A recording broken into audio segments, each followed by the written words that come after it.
Okay, you are live, sir. Okay, madam, you Ah, can start. yeah. Madam is from GIS Vision India. Yes, sir. Oh, thank you. Other two speakers, Dr. Vikas Ranjan Parida and Dr. Ratnakar Soen, they have not participated. They have not.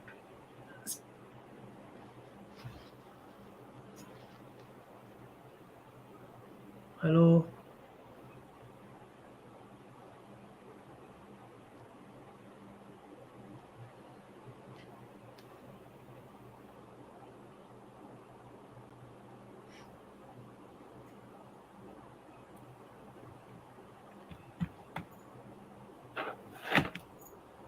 Good morning. Welcome you all to this webinar on uh, basics of geoinformatics in agriculture applications. And this geoinformatics, we have lot of applications, and I thank you to Vishwabharati to organize this, and I thank Professor A.K. Barik sir here, our principal and head of the department. So geoinformatics has become a household name in agriculture and other sectors. There we have, with the availability of new technology in agriculture, we are intended to collect lot of information in agriculture, and these informations are soil information, crop information, weather information, weed infestation information, and this all these informations we have to analyze them. So through geoinformatics to GIS softwares, different softwares, we can analyze them, manipulate them, and get better production decisions.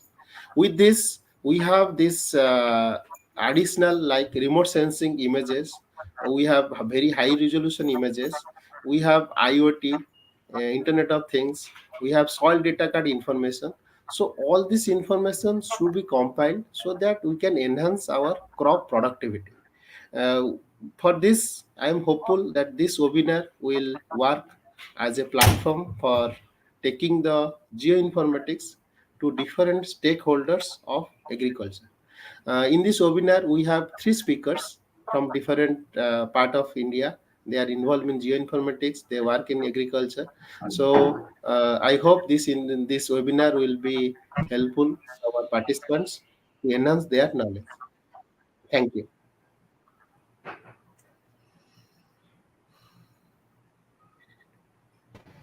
Now we will have a welcome address Question. by Now we will have welcome Hmm. address by Professor Arun Barik, sir, Head and Department Agriculture Engineering. Sir, you Uh, may please take your time. okay.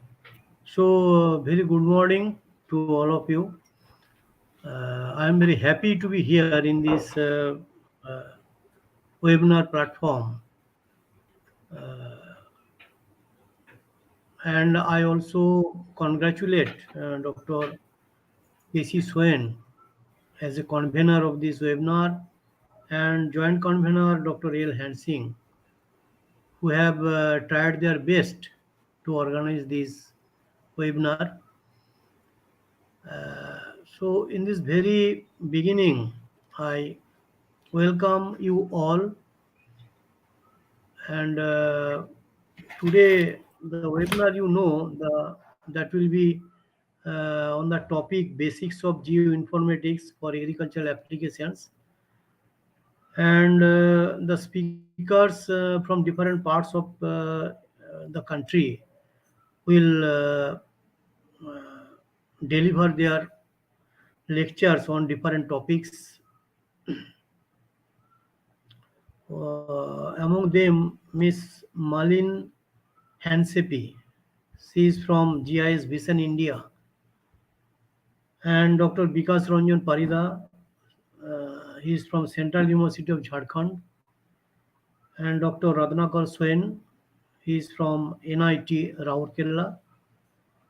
So I welcome all of these speakers from different institutes or universities. And I must welcome to our participants today because as I have heard that the participants today is nearly beyond 200. So it has not been possible to organize in the same platform. I think that I don't know whether they are participating in this session. They are hearing. Is it audible to them also? I don't know. Soen, can you confirm that Yes, they are listening? yes, They are coming. listening this session. Huh? Yes, sir. It, it is coming. Yes, coming, sir. Okay. Okay. So, particularly the Technology. Yeah. students community, they have participated in this webinar, and I think that this webinar on this geoinformatics will help them to a great extent in whether they are in agriculture or in other sectors uh, of different institutes. And uh, after the deliberation of different speakers from different institutes, I think that the students will learn how to apply this geoinformatics in agricultural field. This deliberation of different speakers will help them in computing their data, agricultural data, with the help of this geoinformatics. And I think that after at the end of this webinar, it will be a grand success. And I again congratulate Dr. Casey Swain and Dr. L. Hansing for giving effort, good effort, because today is Sunday, and I think that participants uh, they will participate in this webinar uh, just uh, by actually living different works, their daily works. So I am also very much thankful to the participants, and I hope that this webinar will be a grand success, and our students, especially, they will be helpful. It will be helpful for them in their data analysis and from different agricultural experiments, field experiments. So again, I welcome you all in this webinar, and I hope that this will be a very good deliberation, and our students will be benefited from this webinar. So thank you again to all of you. Thanks. Thank you, sir, for your warm welcome and your motivation and encouraging words. Now, without further ado, let us start with the webinar. So, our first speaker for today's webinar is Ms. Malin Hansipi from GIS Vision India. She is a highly skilled GIS trainer and analyst at GIS Vision India. Her expertise lies in teaching GIS technologies applied in Earth observation, and she has been instrumental in assisting clients in achieving their GIS goals across multiple domains. As a dedicated GIS trainer, Ms. Malin is committed to providing practical and hands-on training programs tailored to the specific needs and requirements of students and professionals. The training programs she offers encompass a wide range of GIS topics such as geospatial data management, geospatial analysis, GIS mapping, remote sensing, web GIS, Python programming, and geoprocessing tools. She also specializes in the application of space technology across different domains. So today we are delighted to have Ms. Malin here today to speak on the topic scope of geoinformatics in agriculture, which is a great significance for researchers and students alike, as even our head of the department had mentioned. So, on behalf of the Department of Agriculture Engineering Vishwabharati and all the participants, it is my immense pleasure to extend a warm welcome to Ms. Malin. We eagerly look forward to your presentation. You may please take your time. Thank you. And in the meanwhile, for the participants, the speaker will be eagerly looking forward to receiving your questions. So please don't hesitate to ask and share your queries in the YouTube live chat. Your participation is highly valued, and the speakers will be thrilled to provide you with informative and thoughtful answers. So feel free to type your queries in the live chat, and we will address them promptly right after every lecture. Thank you. Good morning, everyone.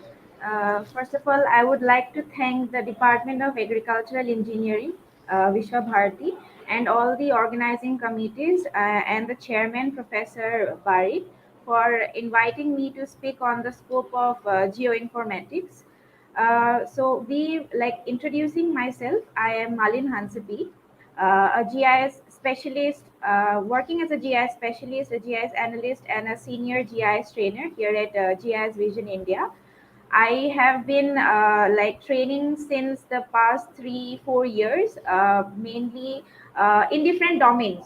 So I have trained clients or students from different backgrounds, even those who are not from the GIS background. Some of them were from civil engineering, urban planning, architecture, agriculture, forestry. So I have trained, or yes, I have trained most of these clients, and I am very much excited to speak about the basics of geoinformatics in agricultural application. First of all, we will be starting with like what is the most interesting about geoinformatics. Most interesting fact is geoinformatics or GIS, or like there are so many keywords that can be used for geoinformatics. The most interesting fact is that geoinformatics, it goes hand in hand along with the technology.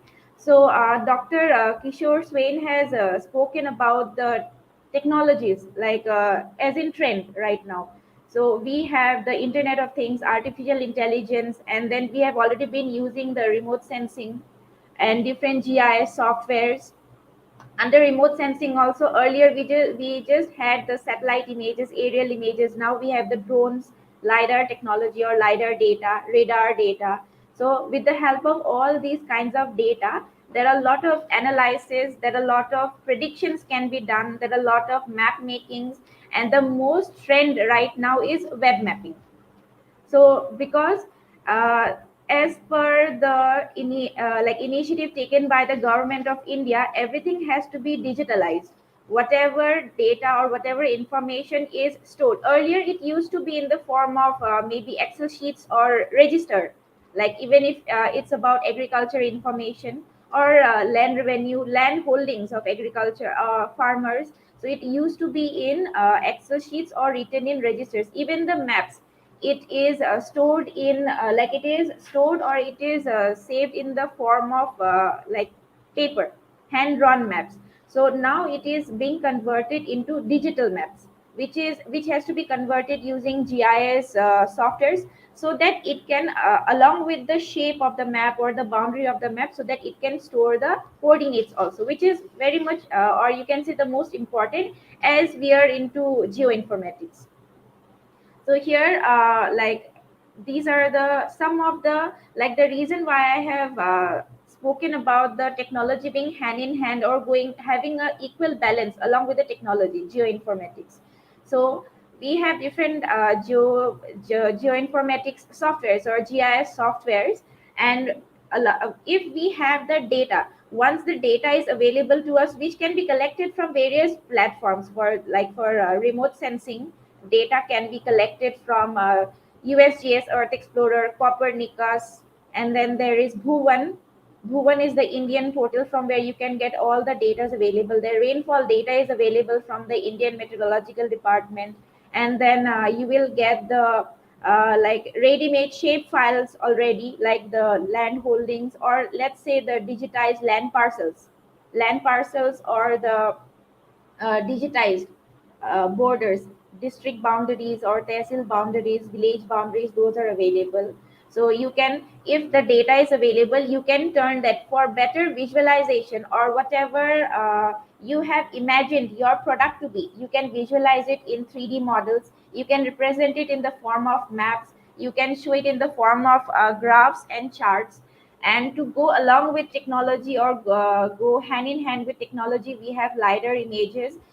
Lidar images, you can get it from drone vehicles or UAVs, and those have to be processed. And once you get the data, once you get the output products will be like digital elevation model, which can be used for hydrology analysis, terrain analysis, which is also very much important for farming or for agriculture. Hydrology analysis, you can study about the stream pattern, about the drainage system, whether groundwater is available or not, up to how much depth groundwater is available in places where there is water scarcity for farming or for agriculture practices.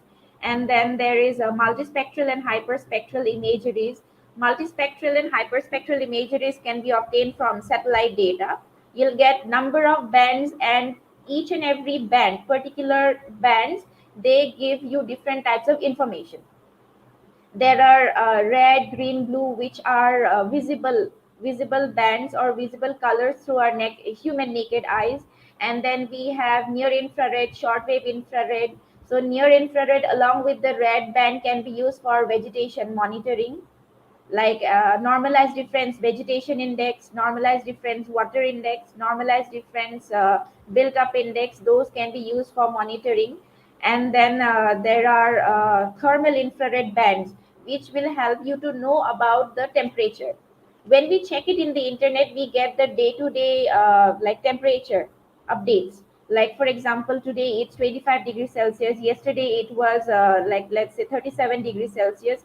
If it's for monitoring, if even if it's for monitoring or for analyzing or predicting, that since the temperature since the past 5 years has been rapidly increasing, so what are the chances of like increase in temperature by the next year?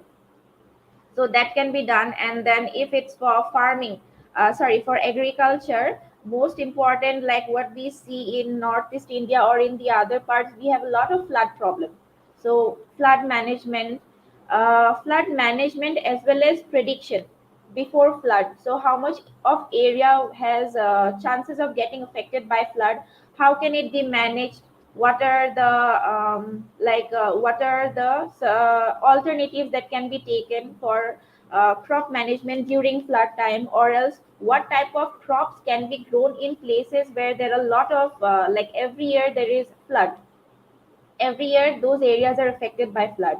So in that case, we will have to check about, or we'll have to look into the soil type of that area, whether the soil is clay soil type or silt or sand type. Because clay soil type, it soaks water, like there is a lot of water logging problem. So we will have to check the crops which can take water, which has more water intake, and which can like tolerate like water, even if it's in even if the crops are soaked, like soaked due to the rainwater or due to water logging.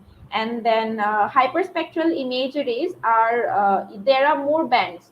So hyperspectral can be of, and all these multispectral and hyperspectral are the satellite imageries or satellite data that we obtain. You can get it for different resolutions also, different quality. It starts from 60 meters up to zero 0.5 meters or 1 meters. Those are high resolution satellite images, which is best for analyzing or for visualization. And then spectral indices, like I have said, you can check the moisture index for the crops, moisture index. You can check the water index. You can check the vegetation index, normalized vegetation index, normalized difference vegetation index. And there are a lot of other indexes you can check for the agricultural practices or which is used in agriculture. Here, now beginning with the scope of geoinformatics in agriculture. First, we have the First we have the site selection and planning. Now, for site selection and planning, which would be the suitable site for agriculture or for farming, we have to look into the soil type, we have to look into the terrain. So, whatever we have, let's say, for example, the soil type, the topography or the terrain, drainage pattern, and then along with all these parameters, we can find out whether that particular area is suitable for different types of farming, whether it's suitable or not. If suitable, what type of crops can be grown there. So soil type, soil data is available, or else for more or for better for better analysis of the soil, the soil samples can be taken, tested in the lab, and then uh, with the help of the properties present or with the soil composition present on that particular land, what kind of crops can be grown, that can be determined. Topography, for topographical analysis or terrain analysis, the GIS softwares are available, open source as well as licensed softwares. Open source, you can take help of the QGIS, Quantum GIS software, which has a lot of plugins for even for terrain analysis. So you can check the slope type, you can check if the sun is placed at a particular angle, which areas will receive sunlight or not. And then for let's say, for example, the drainage patterns or for the drainage system, using digital elevation model, you can extract all the rivers and streams present in those areas, whether it's rain fed or whether it's natural rivers and streams. So all those can be extracted from the digital elevation model. And there, for more analysis for the watershed or for the hydrology analysis, there are arc hydro tools. And then there is mainly for agriculture or for crop patterns, or for what type of crops are suitable, how much water required, during which time the seeds can be sown, or what is the time period when there will be more requirement of water to the crops. There is a software known as CropWatt, or you can check for crop arc swat, which is used for water and soil analysis. Crop what is for crop. Along with the, so with the help of crops that are grown, you will get the each and every detail of when the seeds should be sown, when the when the crops need to be watered, or during what time or which period the crops can be harvested. So the whole information will be given using if using the CropWatt software. So this site selection and planning, it helps you along with the GIS software. So here we have GIS as a platform for you to input the data using the tools and other plugins, and the data available will be from different sources like remote sensing data, or from like it can be in the form of vector data or in the form of raster, as in the remote sensing data. So if talking about the GIS platform, the software is the same for each and every field. The software is the same like ArcGIS, QGIS, AirDAS Imagine, and then in trend right now is ArcGIS Pro that is being used. It is easy to use. It's same. The interface is the same like Arc Desktop or Arc Map or ArcGIS. So that can be used. So the tools are also the same. It's just that the data type used by different fields will be separate, and you will be using it separately, but the output obtained will be separate or different, but the tools, the software, the interface is the same. So here we can check for the suitable sites for irrigation system, the drainage network or the drainage pattern. And then for planning, we also need to look at the network, road network for storage, or for the marketing, or for transporting the products or produces. Next, we have drainage and flood management. Here, with the help of GIS software, there is a facility of 3D visualization or 3D model making also. You can show, with the help of the software, you can show which areas have more which areas are flood prone areas. So with the help of the data available, which is here also, the digital elevation model will be used. You will need the rainfall data. So it's like observing the rainfall maybe since the past 5 to 6 years, and once you check the trend, if rainfall is increasing almost every year, so there is possibility that even this year or the next year the rainfall, even if it's up to some few millimeters, also there is a chances of increase in rainfall.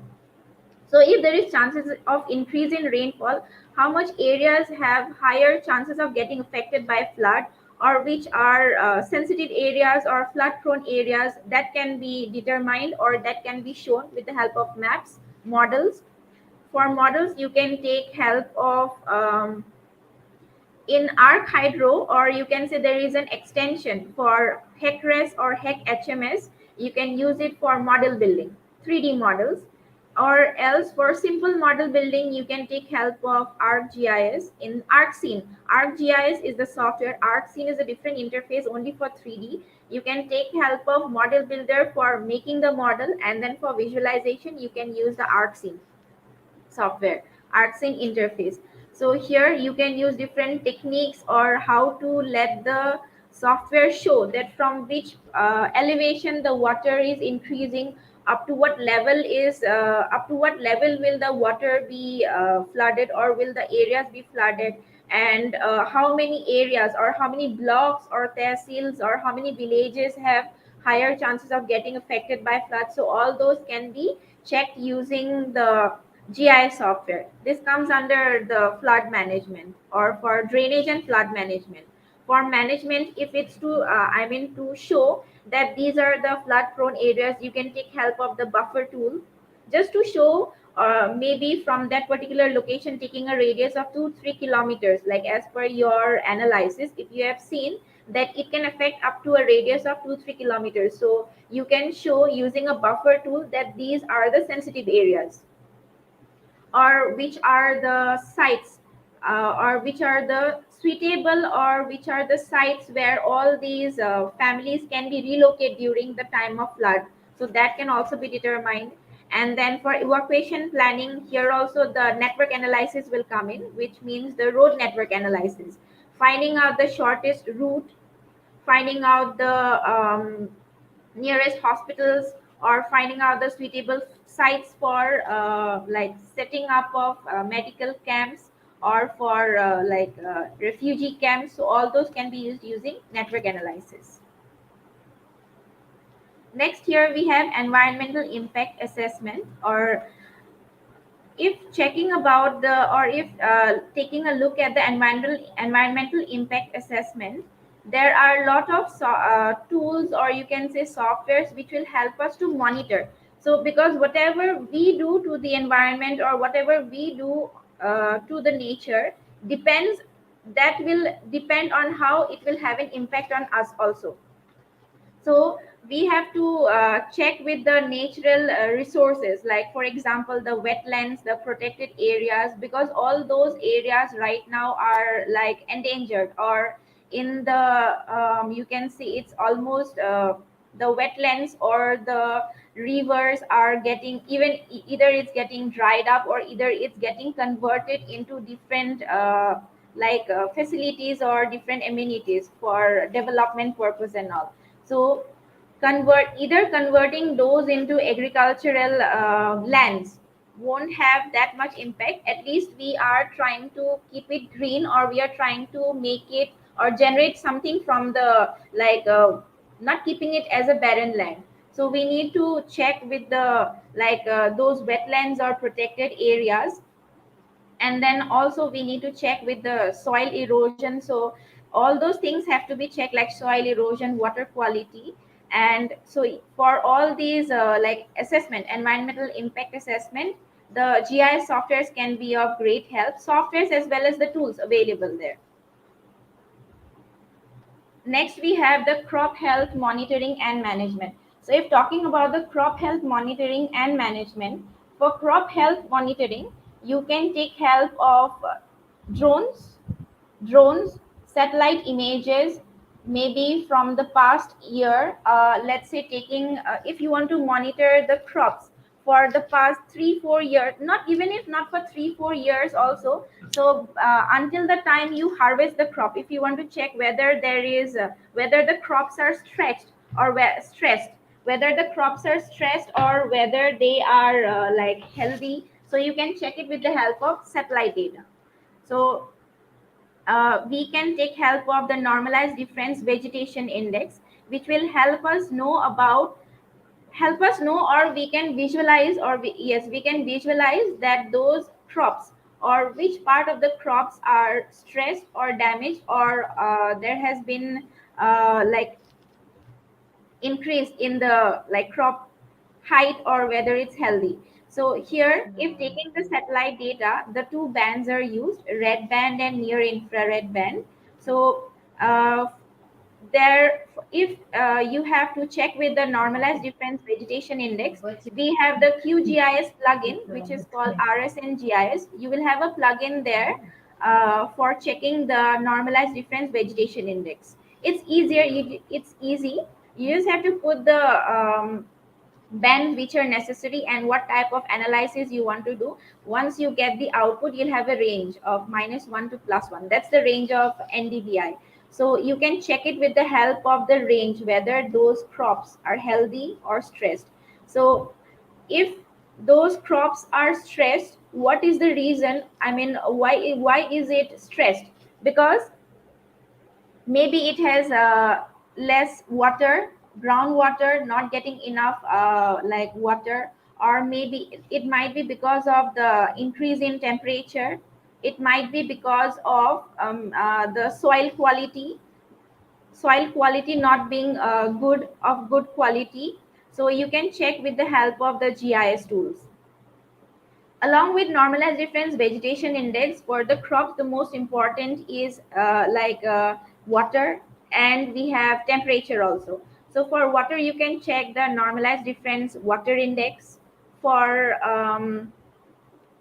if it's for soil, you can check the soil quality, soil testing can be done, or else you can take help of the, for analyzing whether what type of properties or soil compositions you have. You can get the data easily available even from online sources also. So here, this, the same tool, it can be like this normalized difference vegetation index. The same tool or the same plugin can be used for agriculture, can be used for forestry, can be used for urban planning, can be used for like any other environmental conservation projects or environmental conservation practices also. So the tools are the same, the purpose of using it might be different, the outputs that you get might be different, the data that you input in the software that might be different, but the platform is the same, it's the GIS software.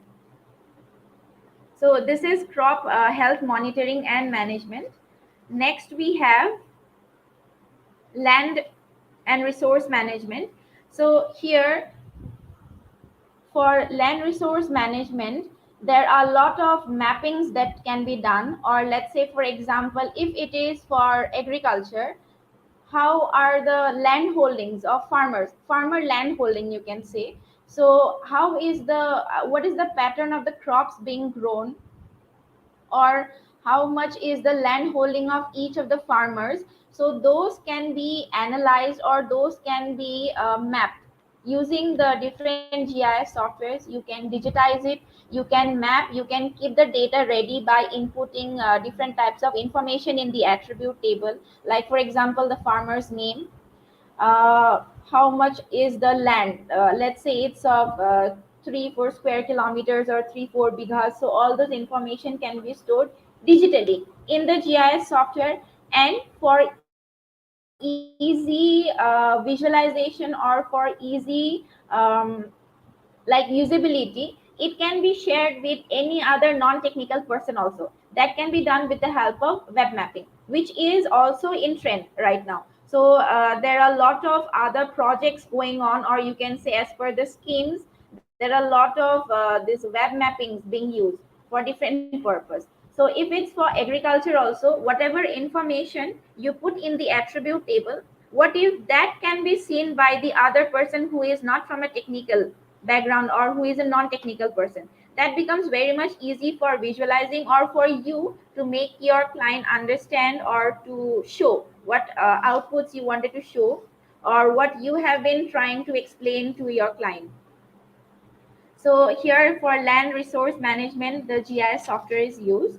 The best use will be, or the best implementation will be through web mapping, showing the land use patterns, and even the soil data can be shown there, like what is the soil type, or what are the soil properties, or what is the let's say crops grown in that particular land or in that particular field. So which are the barren lands out of the whole total area, or using a satellite image as a base map, which are the barren lands not being used, which are cultivable cultivable lands, or which are non-cultivated areas that can be shown.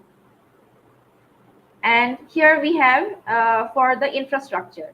Now if it's for let's say for infrastructure, we can check with the here also the resource management comes first, checking with which are the land parcels or which are the farmers land, what type of crops are being grown, and what is the storage facility, or what is the market feasibility for the farmers. So for all those arrangement, or for the storage, looking at the road networks, or for the storage facilities, or the nearby markets where the products can be taken, or how is the yield production of each and every crops, that can be checked.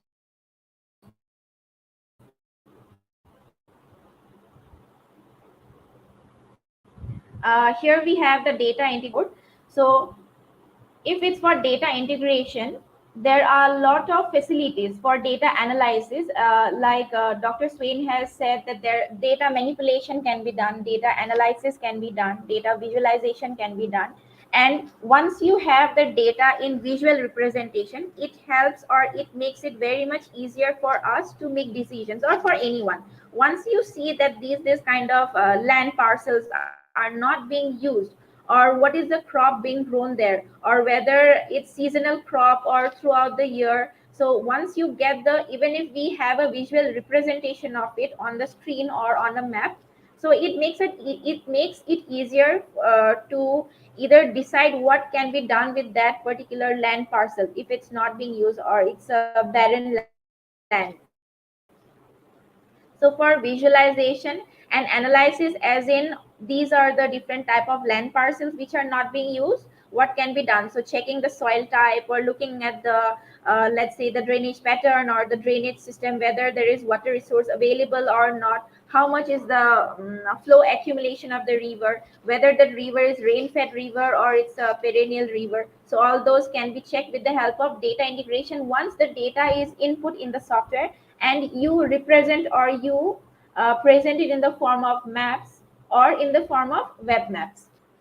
And then checking once if the decision can be made, or if by visualization we can make different decisions, so that becomes very much easier for estimating how much would be the yield production, or for crop rotation planning, or for what type of crops can be grown on that particular field or on that particular land, depending on the terrain or depending on the soil type. Here we have the potential GIS trends 2023.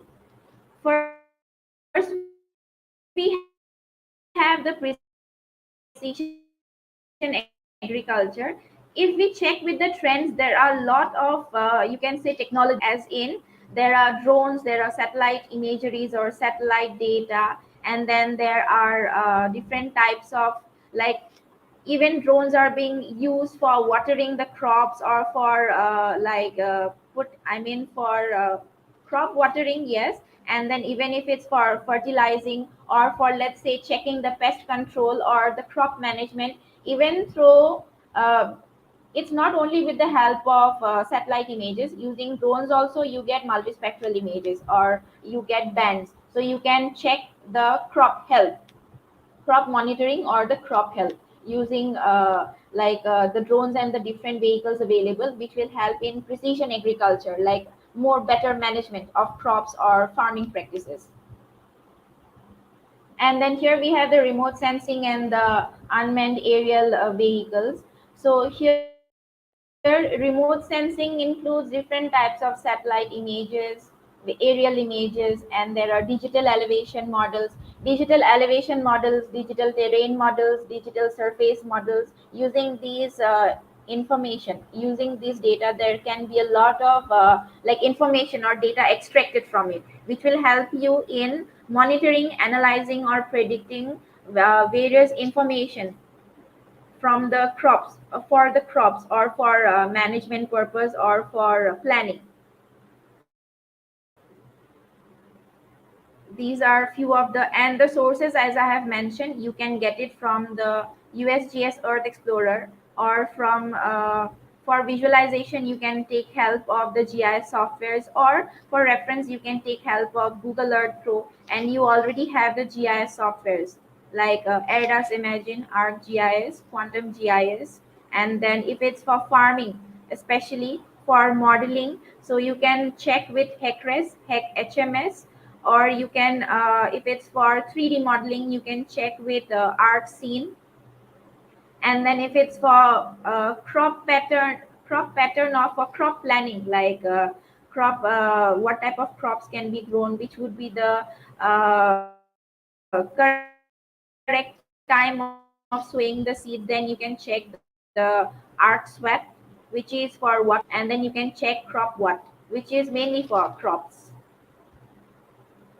Here we have the platforms. These are few of the platforms: QGIS, ArcGIS, and I have mentioned a few, which is CropWatt, CropSwat. And then you can take Terset. You can take help of Terset software also. There you will get different other segments, or different interfaces for climate, checking the climate, or if you want to check for the land use, land cover change detection, as well as prediction. You can take help of all these softwares, because you need to know about what was it before and how has it turned into the present scenario. So maybe 5 years later or 10 years later, what would be the scenario then in the future. So for all those prediction, you can take help of the softwares. And then the real time implications. So once you learn, or once you have been using the remote sensing data or the softwares, where are all these database used in the present, like you can say in the industry level, implications, implementations. So you might have heard about, or each and every state, or each and every there are a lot of segments, or a lot of sections provided for updating the information of crops. So similarly, there are these web maps can be used for these. Like one example can be taken as for like creating a web-based map for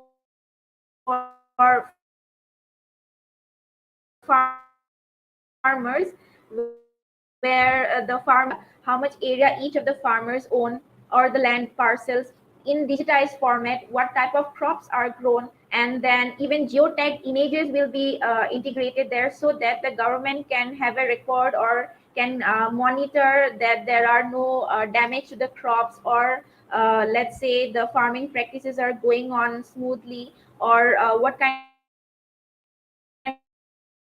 of difficulties are being faced by the farmers, whether they need for different crops, or for different vegetables, or for different plantations, or whether they need any help with the irrigation, for water management or water resource. So for all those, making it easier for the government to keep an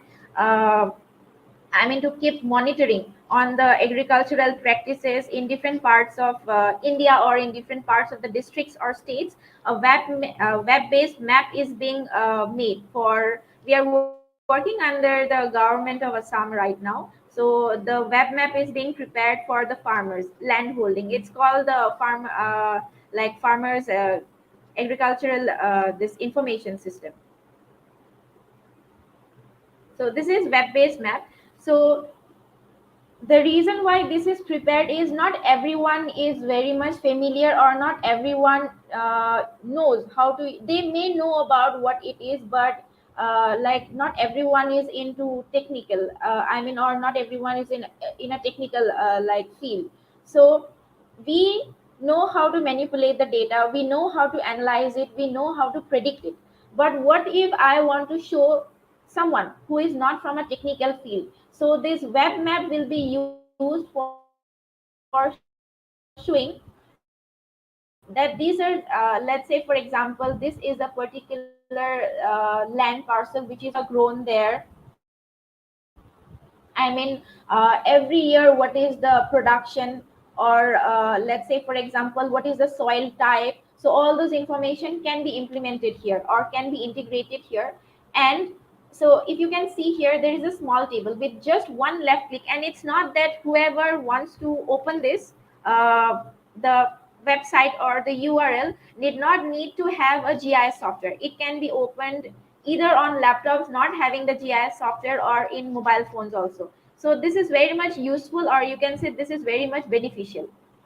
And it can not only for agriculture purpose, it can be used for various other fields also, for keeping a record of the data, you can say, or for visual representation, or for like different types of decision making also. Web map can be used. It's just that there needs a lot of I mean, there is a little bit of coding required for if you want to customize and make the different type of like, you can say, sections. For example, the farmer's name, some of them are available with the software, some of them are not available. Like programming languages, for example, the JavaScript, C++, HTML, and there are other let's say for example interfaces also, ready-made interfaces like Mapbox, Map Guide. You can also try it in QGIS.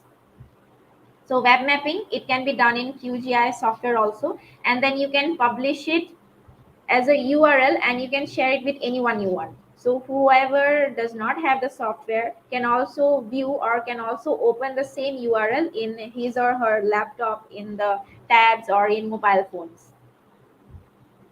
So these are some of the, once you complete your studies, or once you complete your course, where are you going to implement all those learnings, or once you complete your course, where are you going to implement all those practices where you can apply for Department of Agriculture? And then there are also other let's say companies or firms who work into agricultural development or for agricultural planning, or there are a lot of other like organizations, you can say, for research, or for like doing different, or let's say for example creating different types of products which can make agriculture or farming more better, for like practices, or how can it be helpful for the government. So these are some of the like you can say fields where you can apply for. And then these were the highlights, where we have the arc hydro, the tools, arc hydro tools. This is crop what. I haven't given the full interface here. Otherwise, it will show the crop type being, I mean, crop type being grown, during what season, or during which months water is required, how much water is required. And then let's say for example, which is the best time to cultivate it, which is the best time to sow the seeds. So these information, you can use it, or you can put it using the CropWhat software or the tool. It's a software, you can download it or you can install it. And then this is the SWOT model, which can be used for like for water and soil analysis. So these are few of the like, and if I say using GIS with any other field, be it agriculture, forestry, or horticulture, there is a lot of scope. If you implement whatever I mean database you have, or whatever like it's in agricultural engineering or agricultural practices and all, integrating it with GIS, so there is a huge, and you can say there is a wide scope, and this will the scope which is leading along with, or which is going hand in hand along with technology, will never come down. So because all these softwares or all the tools that we are using, it's made in such a way that it can be used anytime, or you can say every time, whenever, or whenever there is development with the technology, be it internet of things, be it artificial intelligence, machine learning.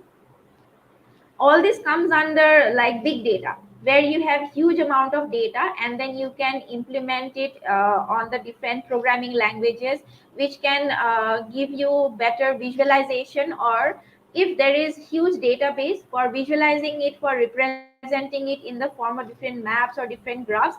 So it needs a huge you can say heavy software or heavy backend interface or something like that. So there you can use, or for different types of interfaces, or for preparing or manipulating the data, so you can use this big data, like and even you can train it comes under machine learning. So you can train your data, and then you can prepare it as per your requirement or as per your visualization.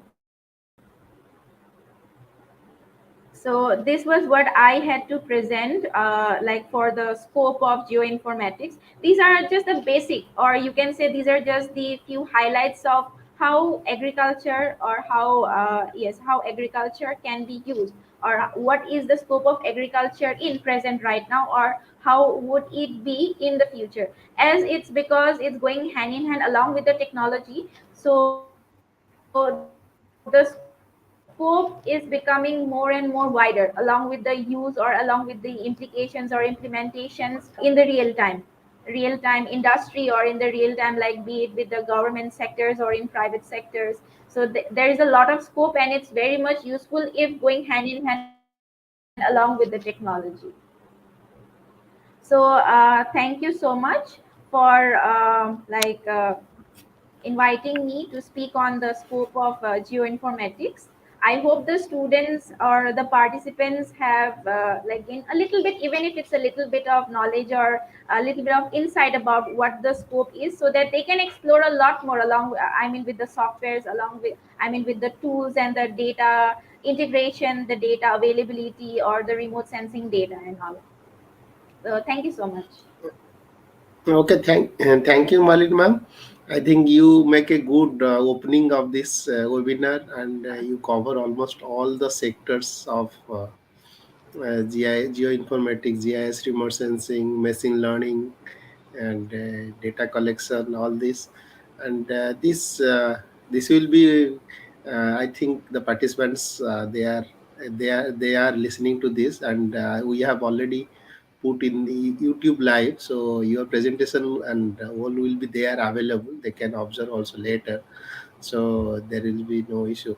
And the thing is, like, let's Dr. Hansing, you take couple of questions if some questions are there. Can you check? Hi, yeah, we have one question from Somya Jit. If agro geo information of one Sure, the particular students area, can put up their questions. yeah, Miss Malin, we have one question. Can you see the chat box, or do I have to read for you? Hansing, you read for her. Okay, okay. If agro geo information of one Received particular anything area yet? is not available by the particular software, then how can I Oh, get sorry. the Okay, yes, specific I got it information? now. Okay, okay. So you can kindly answer to that. If agrogeo information of one particular area is not available by the particular software, then how can I get the specific information, or what will be the next process to add this data available? So yes, there might be sources where data is not available. In that case, for more validification, or for if the data is required, for all whatever data you need, yes, the data can be available from online sources, but the best way or for your use is, it's better to do a survey. If it's not available, the next step is, because it's not available, you can either get it from the government departments, or else you will have to manually go and check it. The best is to do a survey there. Okay, I have one question. Software Actually, it won't is give the not question. area, we have to we have to give it as an input. But if the data is not available, anywhere, then we have to like either get it from the government departments or else manually collect it from the, yeah, the alternative is get the information from the department. But it's not but the software cannot give us the data until and unless we input it. So whatever the software will give us will be the output. Okay, Malini, thank you. And Actually, I any want to other have question? one. Yeah, yeah, there is, I think, no question. Okay, I have thank one you so much. concern. It is not a question. Actually, it is all we face the same issue, like how we take this technology to the farmers. Like how we can take GIS so that the farmers they can, because sometimes we make studies, we go to the field, make studies, but that studies we put in the research books, but farmers sometimes they don't get benefit. So how we can take GIS or remote sensing, particularly weather information we are getting. I know farmers they are getting, but the let's say crop study information, so we take a field data and do some analysis. So how we bring them to the Okay, farmers so they can get yes, direct sir. benefits or something like that. Can you highlight? Whether it's through like I said, the web map given, or else you can say the interface has to be made in such a way, or the language has to be local language. I mean, the menus or the options available can be made, and then initially trainings have to be given that these, if you open, if you click on this menu, these are the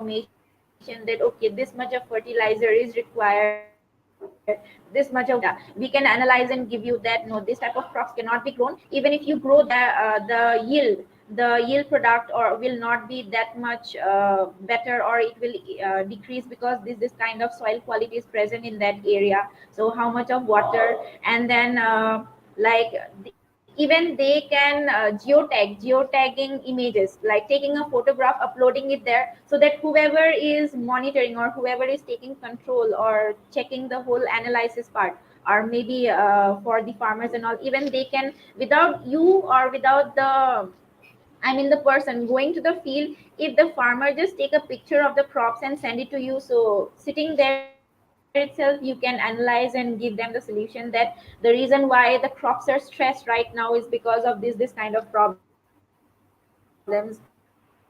and what solution can be provided. So that can be done in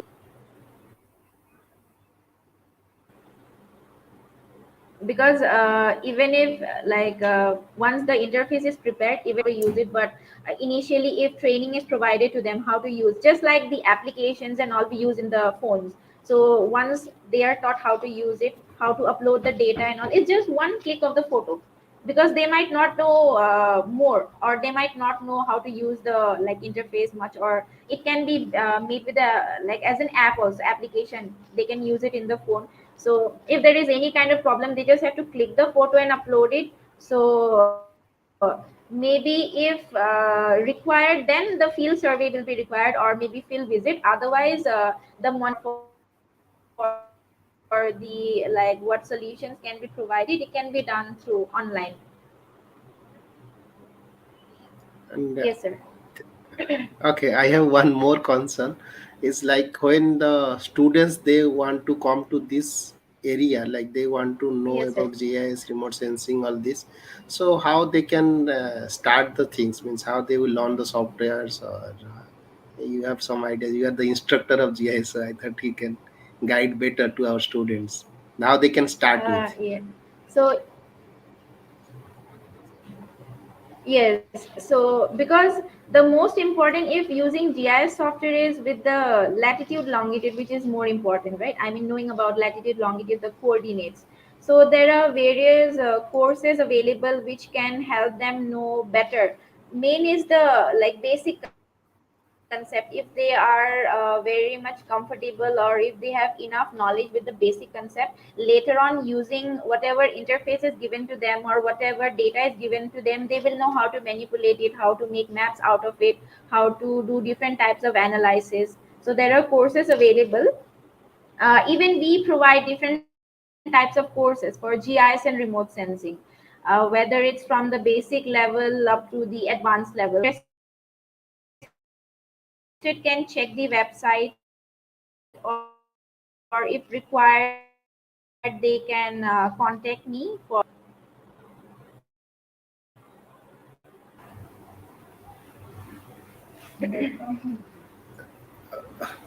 Okay, ma'am. I think we got some ideas about this, and I say thank you so much, because with short time you prepare yourself and come to us to help our students get some ideas of geoinformatics.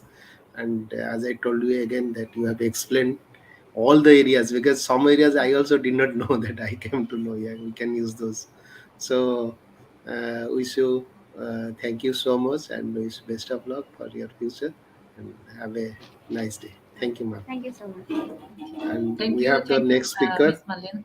Yeah, thank you so much. I think you had covered a very vast topic in a very less time, and I hope this will be a window for our students to go forward with the GIS with GIS for their research. Thank you once again. And now, for to further move ahead, we have our speaker for the next lecture here already. So today we have the pleasure of introducing Dr. Bikash Ranjan Parida. Hello, sir.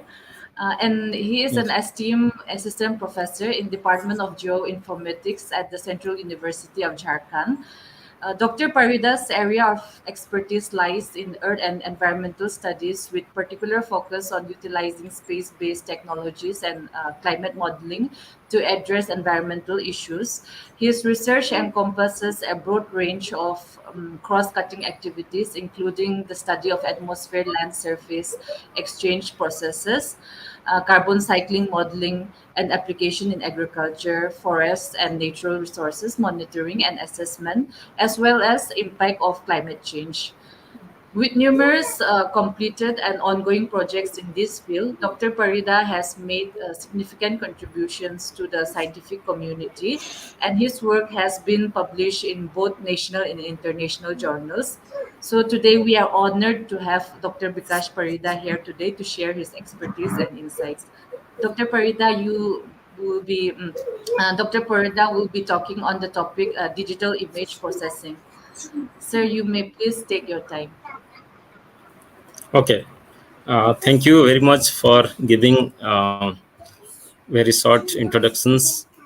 And before starting the lecture, I would like to thank organizing committee members, Chairman Professor Arun Kumar Barik, and convener Dr. Kishore Swain, and co-convener Dr.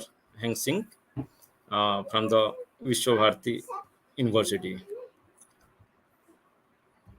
So, coming to lecture, so let me share my PPT. Malini, ma'am, can you close your sharing?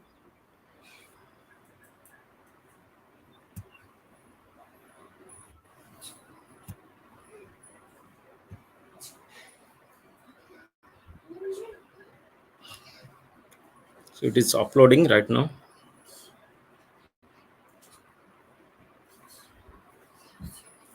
The students can see from other interface, right? Yes, sir. Yes. Okay. And how many students are there so far?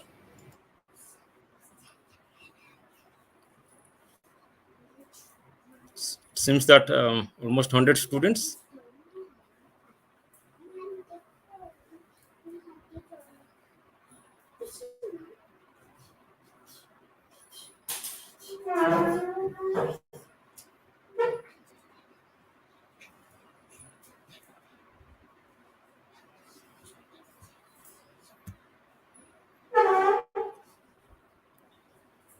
Students, they can interact in the right side screen. You can see they can ask questions there. Okay, okay.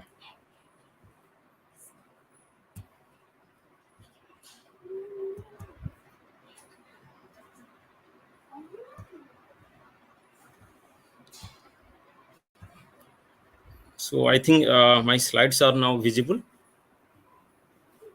Yes, sir. Okay.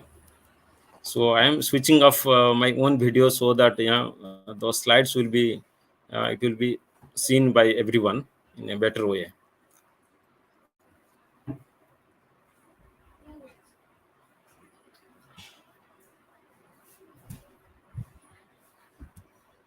Okay. So my topic given is digital image processing, and I don't know why it is changing its own. The slides are changing automatically.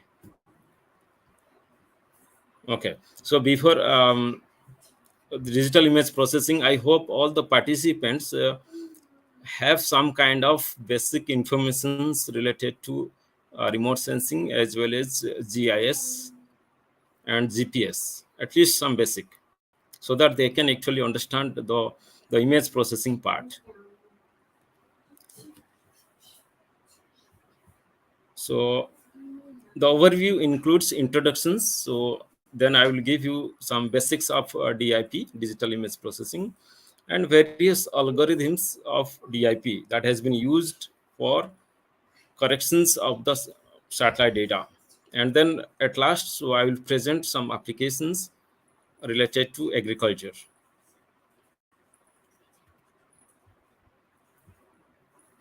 So electromagnetic spectrum. So this is the very basic things in remote sensing, because in remote sensing we don't use entire electromagnetic spectrum. So I think it is everybody knows this.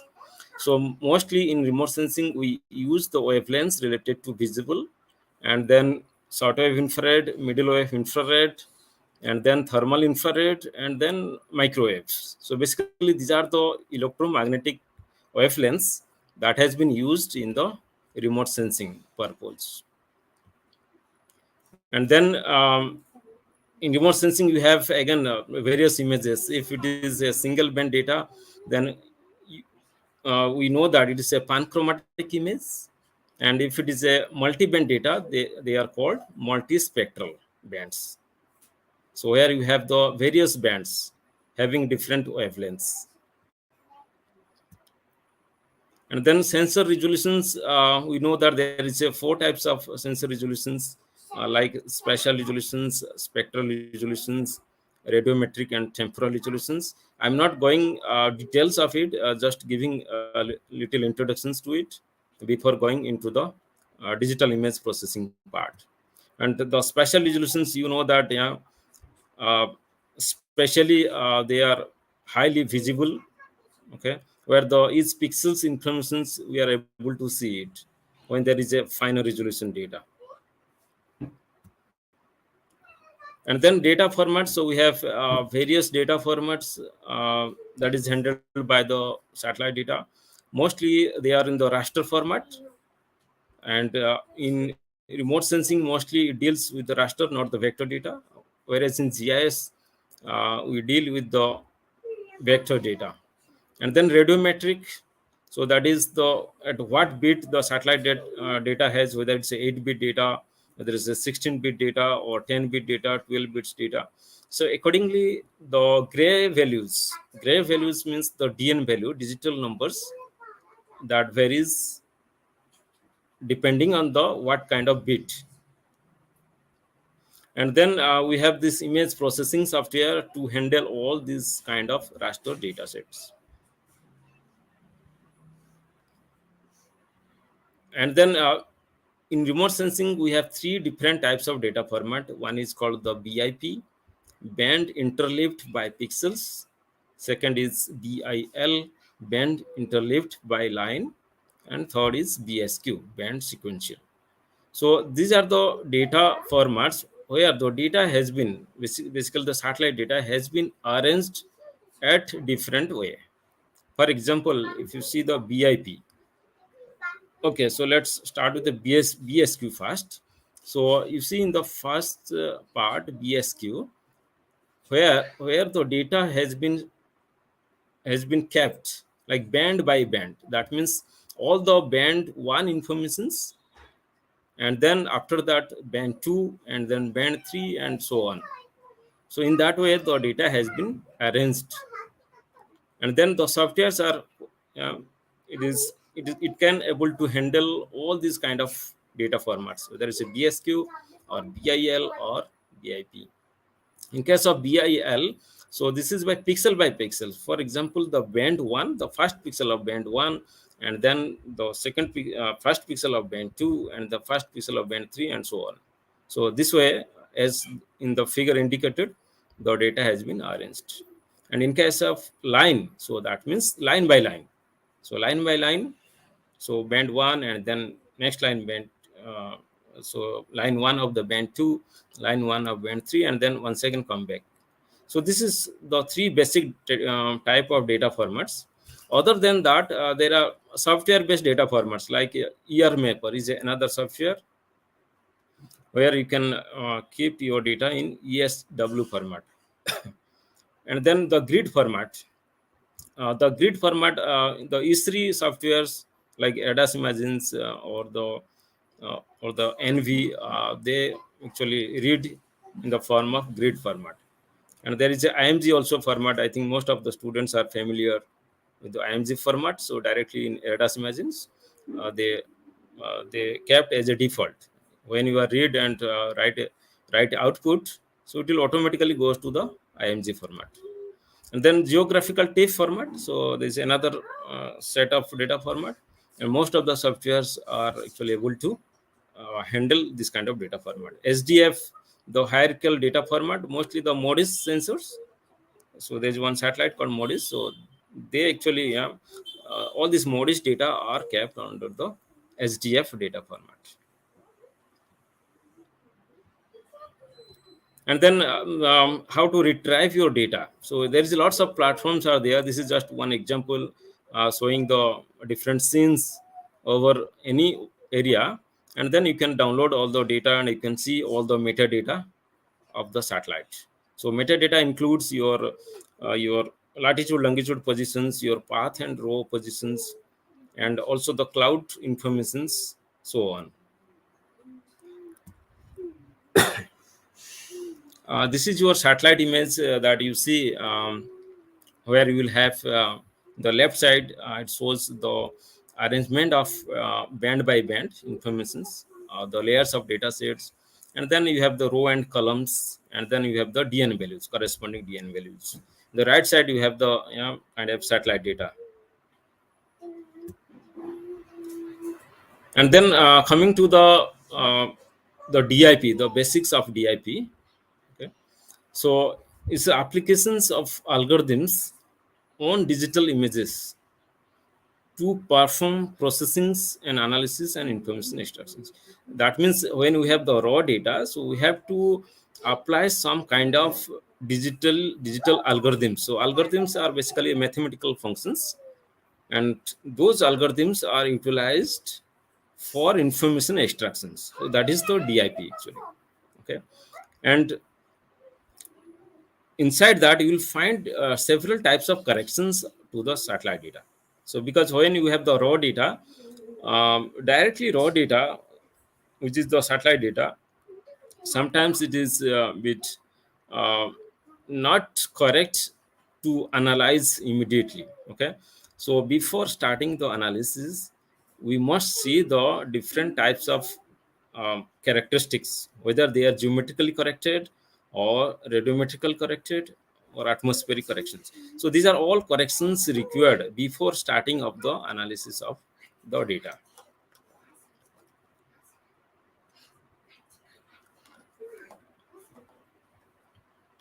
And then we have this subsetting and mosaicing. So I will try to explain one by one related to what is geometric corrections, and then what is radiometric corrections, atmospheric corrections, and last two is not that important. Subsetting is making your area into very smaller, and mosaicing, so just the opposite of the subsetting.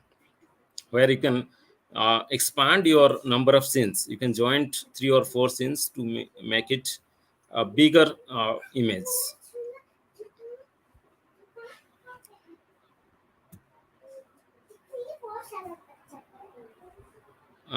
Satellite image pre-processing systems. So that means for image pre-processing, we need hardware. Okay, so in hardware also we need to have operating systems, whether it's Windows based or it could be Linux based, doesn't matter. And then we need image processing software. Okay, without software we cannot do any kind of image pre-processing.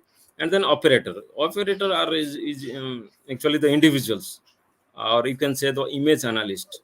So whoever is doing analysis, they are called the operator. So why we do the pre-processing? Because in the raw satellite image, raw means the way it has been acquired directly by the sensor. Okay, those data has contain some kind of flaws or errors. Okay, and we should have the knowledge what kind of errors has those kind of data. Okay, and removing those errors are called the pre-processing. Okay, and therefore the first steps of the processing of data is called the pre-processing. And pre-processing sometimes referred to as your corrections, like image corrections.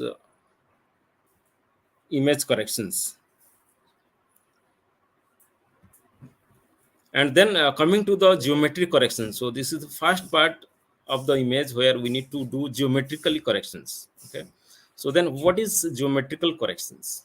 Okay, so geometrical corrections, it has two parts. One is called the systematic corrections, the second is called the non-systematic corrections.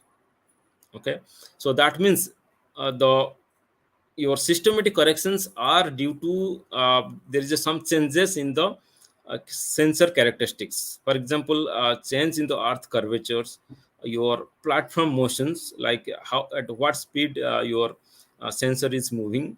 If there is changes in the velocity of the sensors, so then there will be some issues related to geometric.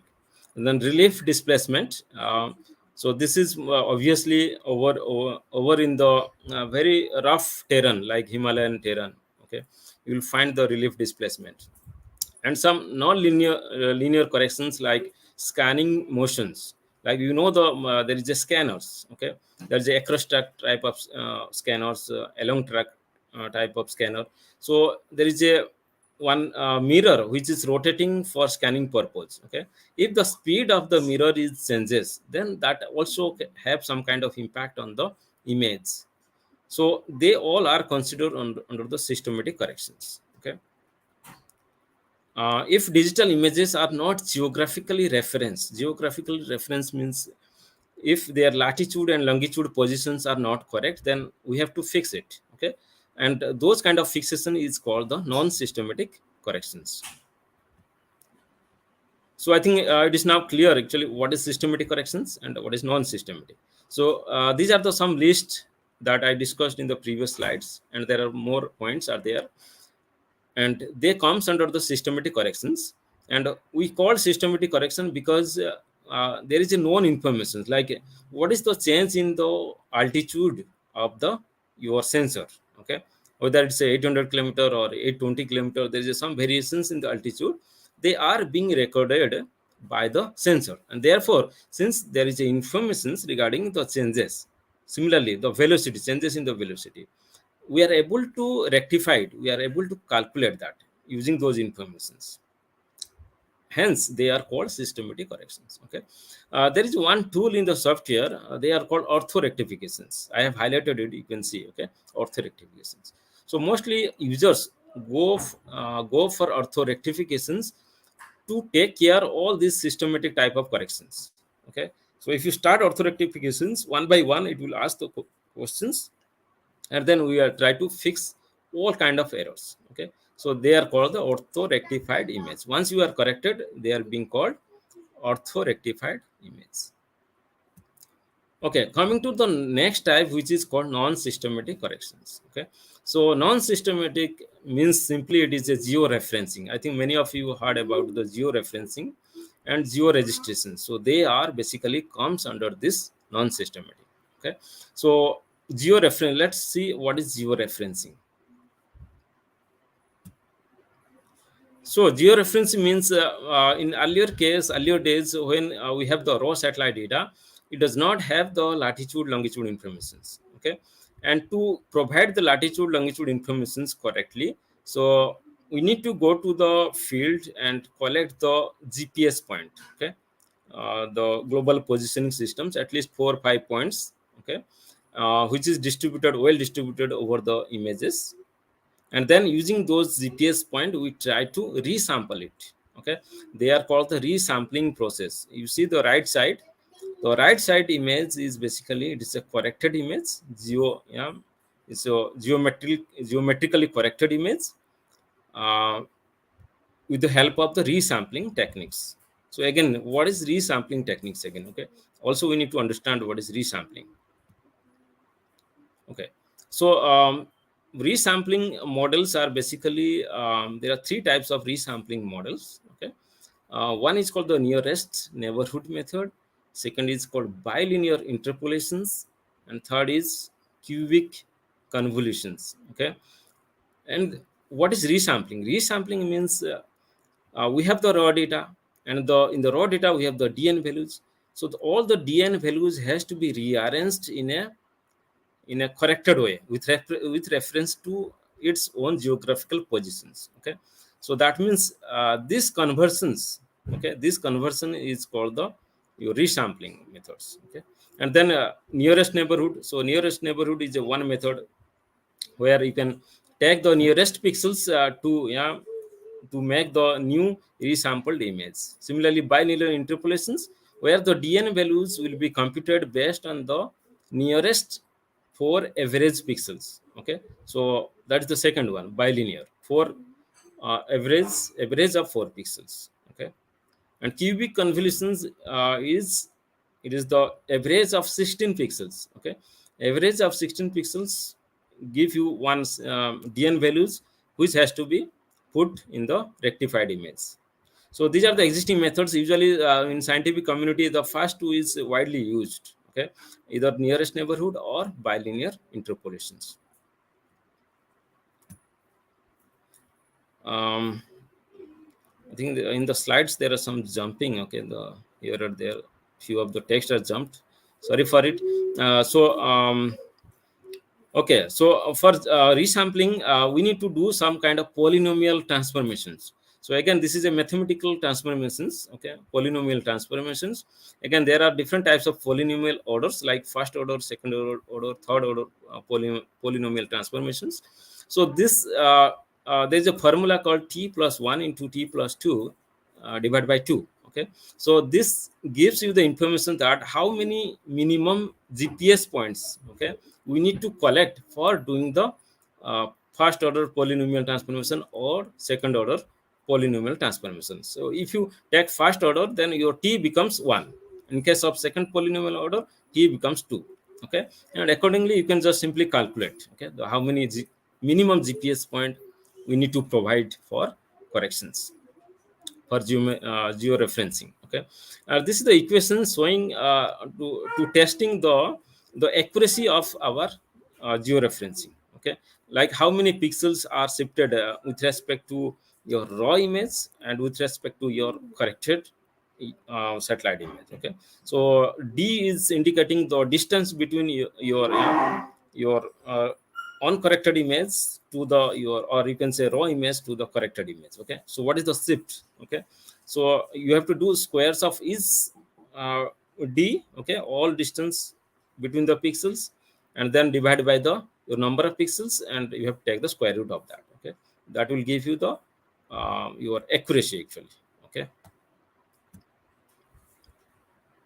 okay, so I think that is your georeferencing, and there is another is called the your registrations. Okay, in case of registrations, it has been assumed that you have a one reference image. Okay, you can say something like a master image. Okay, in the master image we have all known your coordinates. Okay, latitude and longitude, and then you have the another set of image, satellite image, where you do not have the coordinates. So using the master image, you are able to also do the resampling. Okay, so in that way also you can do the your non-systematic corrections. Okay, so that is called the geo registrations.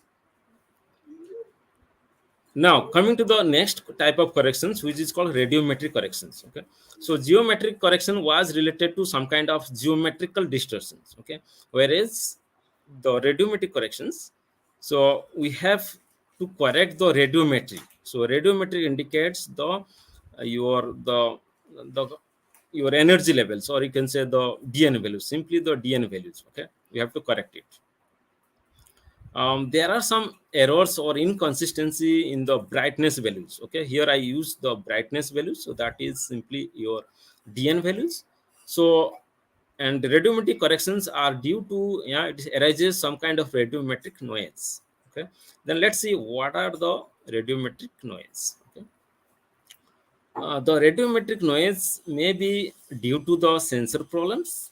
Okay, or second is due to change in the solar angle. Okay, and then due to the atmospheric conditions. So atmospheric condition is simply due to the scattering. We know that, yeah, in atmosphere there's lots of different types of scattering. Okay, like me scattering, Rayleigh scattering. Okay, and there is a non-selective scattering. And due to those scattering problems, again, yeah, there are some issues with the brightness values. Okay, so therefore we need to correct it. And then some corrections are, yeah, radiometric noise are due to the terrain properties. Okay, so we'll see some of these, yeah, important ones. Okay, what are the sensor problems? Okay, okay. So coming to the sensor problems, okay, it is called something like noise corrections. Okay, there are some types of unwanted disturbances in the image. Okay, due to the some problems with the sensors. Okay, for example, sometimes there is a malfunctions in the your charge coupled devices. You know, yeah, in the your in along track of along track types of scanner. Okay, there are arrays of CCDs. Okay, CCDs is are the, yeah, charge coupled devices. Okay, where your energy level is basically the reflectance. Yeah, when the sensor capture the data in the form of reflectance, they are actually stored in the CCDs. Okay, if and the CCDs are installed, okay, before sending or launching the satellite. Okay, all the CCDs, individual CCDs are actually tested. Okay, but sometimes, yeah, once it reaches in the space, okay, a few of the CCDs are out of order. Okay, you can say simply some kind of malfunctions. Okay, of a detector. So all those CCDs are basically called, technically called, detector. Okay, and if there is some issues with the detector, then we don't get, either we get, yeah, very low DN values, or you get those very bright values. Okay, or you can say the higher DN values. Okay, and then, yeah, we need to correct all those issues. Okay, so how do you correct? So first step is called, one is called stripping. Okay, or you can say bending problems. And the second issue is periodic line dropouts. Okay, and periodic line dropout means you will find, okay, uh, for example, there is a 100 pixels are, yeah, the continuously 100 pixels you get the correct informations, and 101 line. Okay, or the, you can say row number 101. Okay, there will be no data. Okay, completely blank. And then continuously, yeah, it will have data again after 200, yeah, two lines again you will have same issue. Okay, so they are called the periodic line dropouts. Okay, and then there are some kind of random noise also. Okay, so we'll see some of these issues. Okay, in this lecture. In this photo, you can see in the left side. Okay, uh, there is a image. Okay, where you can see there is a line. Okay, very bright line. Okay, clearly you can able to see it. Okay, and it comes, that light comes every regular intervals. Okay, one after another. Okay, and if you see the corresponding DN values of this image. Okay, you'll find there are some bold values like 150, 127, 121. Okay, you get some kind of data sets. Okay, these are basically, you can say, yeah, there is some kind of problems with the detector. Okay, therefore we get this kind of problems.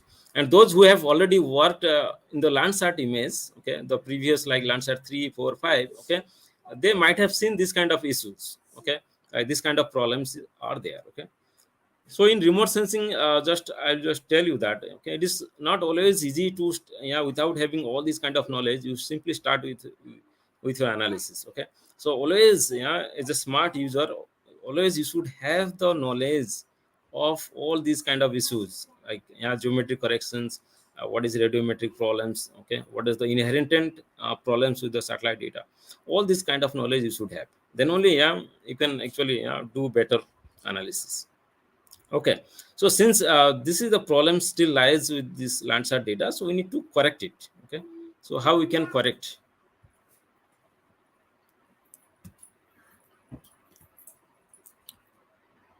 Um, this is, you can see, yeah, there is some problems with the, yeah, strippings. Okay, and here we use some formula. Okay, so they are called, yeah, if you use this formula, so all these lines will be automatically actually removed. Okay, you will get the corrected image basically. Okay, so here in this formula, basically the mean and the standard deviations, okay, of the image are used, okay, to remove such kind of your stripping problems. Okay,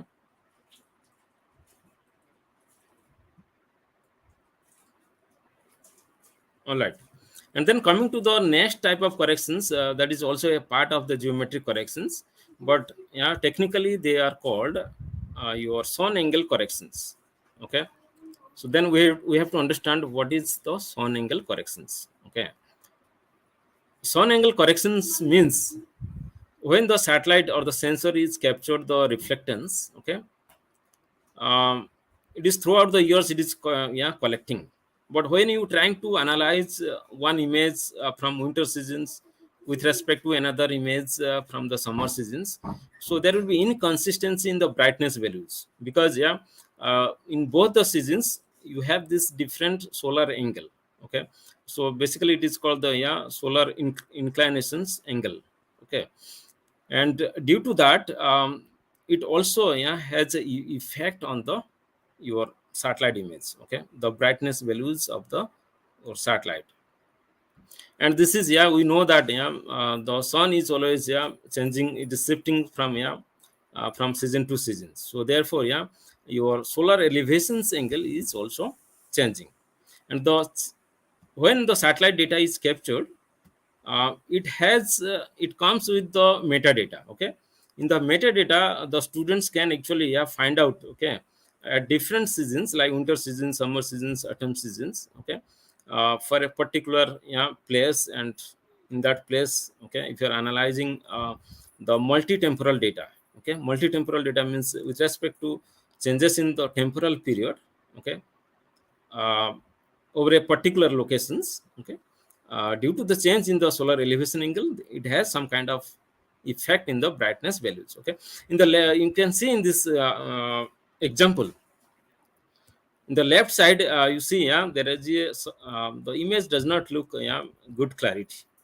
Okay, so you see that, yeah, there is some kind of blur in the left side. Okay, and sun angle corrections, when you apply the sun angle corrections, you'll find the image which is, yeah, placed in the right side. Okay, you can see the problems of this, yeah, your changes in the solar angle has been, yeah, simply removed. Okay, simply you have to use one formula, it is written below. Okay, so the corrected dn values, okay, the brightness value equal to, okay, the raw dn values divided by the sine alpha. Okay, where alpha is the your incidence angle, or you can say simply, yeah, sun angle.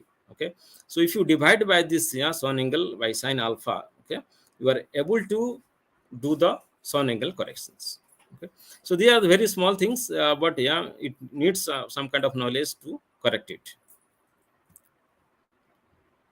Then there is a scattering issue. Okay, so you can see, yeah, even when there is a high level of pollutions. Okay, and then you will have the kind of a scattering problems. Okay, and in the scattering problems in remote sensing, the shorter wavelengths data or the shorter wavelength bands are more prone to scattering.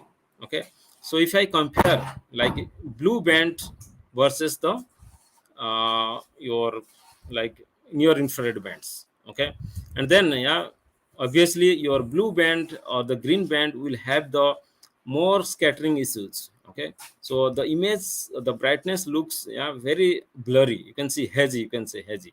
Okay, and then in the right side the same image has been corrected. Okay, what kind of corrections we have done here is called atmospheric corrections. Okay, to remove those scattering issues. Okay, let's see what are the methods of doing the atmospheric corrections. Okay, so one of the method of the atmospheric correction is called the dark pixel subtractions. Okay, so what is the meaning of dark pixel subtractions? So in the dark pixels means in the basically it is a you have to find out in the image which are the darkest objects. Okay, so darkest objects is like you have this, yeah, like stones, some kind of, yeah, or some kind of deep shadows, or you have something like clear water. Okay, so this is kind of a assumptions. Okay, though it sometimes it may not be, yeah, correct always, these kind of assumptions. Okay, so you have to make a histograms, and from the histogram of the darkest objects. Okay, then find out what is the minimum pixel value. Okay, using the histogram method, and then for example the minimum histogram shows the dn values of 10. Okay, so then the 10 values of dn has to be subtracted from the all the bands. Okay, and then, yeah, it is going to correct it. Okay, so that image will be corrected by using the dark pixel subtractions method. And then second method is called a regression method. This is a statistical method. Okay, where you have to do the regressions between the shorter wavelength with respect to the your longer wavelengths. Okay, the shorter wavelengths you can keep in the x-axis, and the y-axis you can keep in the, you can keep your longer wavelengths. Okay, if the intercept, okay, if you are, while you are doing the least square regressions, if your intercept is crossing via zero value, then there will be no atmospheric problems. If not, then you have to correct it. Okay, let's see one diagram for it. Okay, you see, okay, in the band 1 in the x-axis, I kept the blue band because blue band is, yeah, basically they are more prone to scattering. Okay, so that is the reasons we kept in the x-axis. In the y-axis we kept like, yeah, near infrared bands. Okay, you see, it is your slope line is not actually, yeah, passing through the zero line. So that means, okay, so you have this intercept values. Okay, so when you do, yeah, y equal to mx plus c, basically that is the equations used. Your c is basically I called here as a path radiance. Okay, so path radiance, where, yeah, in statistical term it is called intercept. Okay, so that values has to be subtracted from the band 1. Okay, then only you can able to do the atmospheric corrections. Okay, so this is another method of doing the atmospheric corrections. Okay, there are so many methods are there, just I am giving you few methods. Okay, because of limitation of time. Okay, just I am giving you all the glimpse of different methods.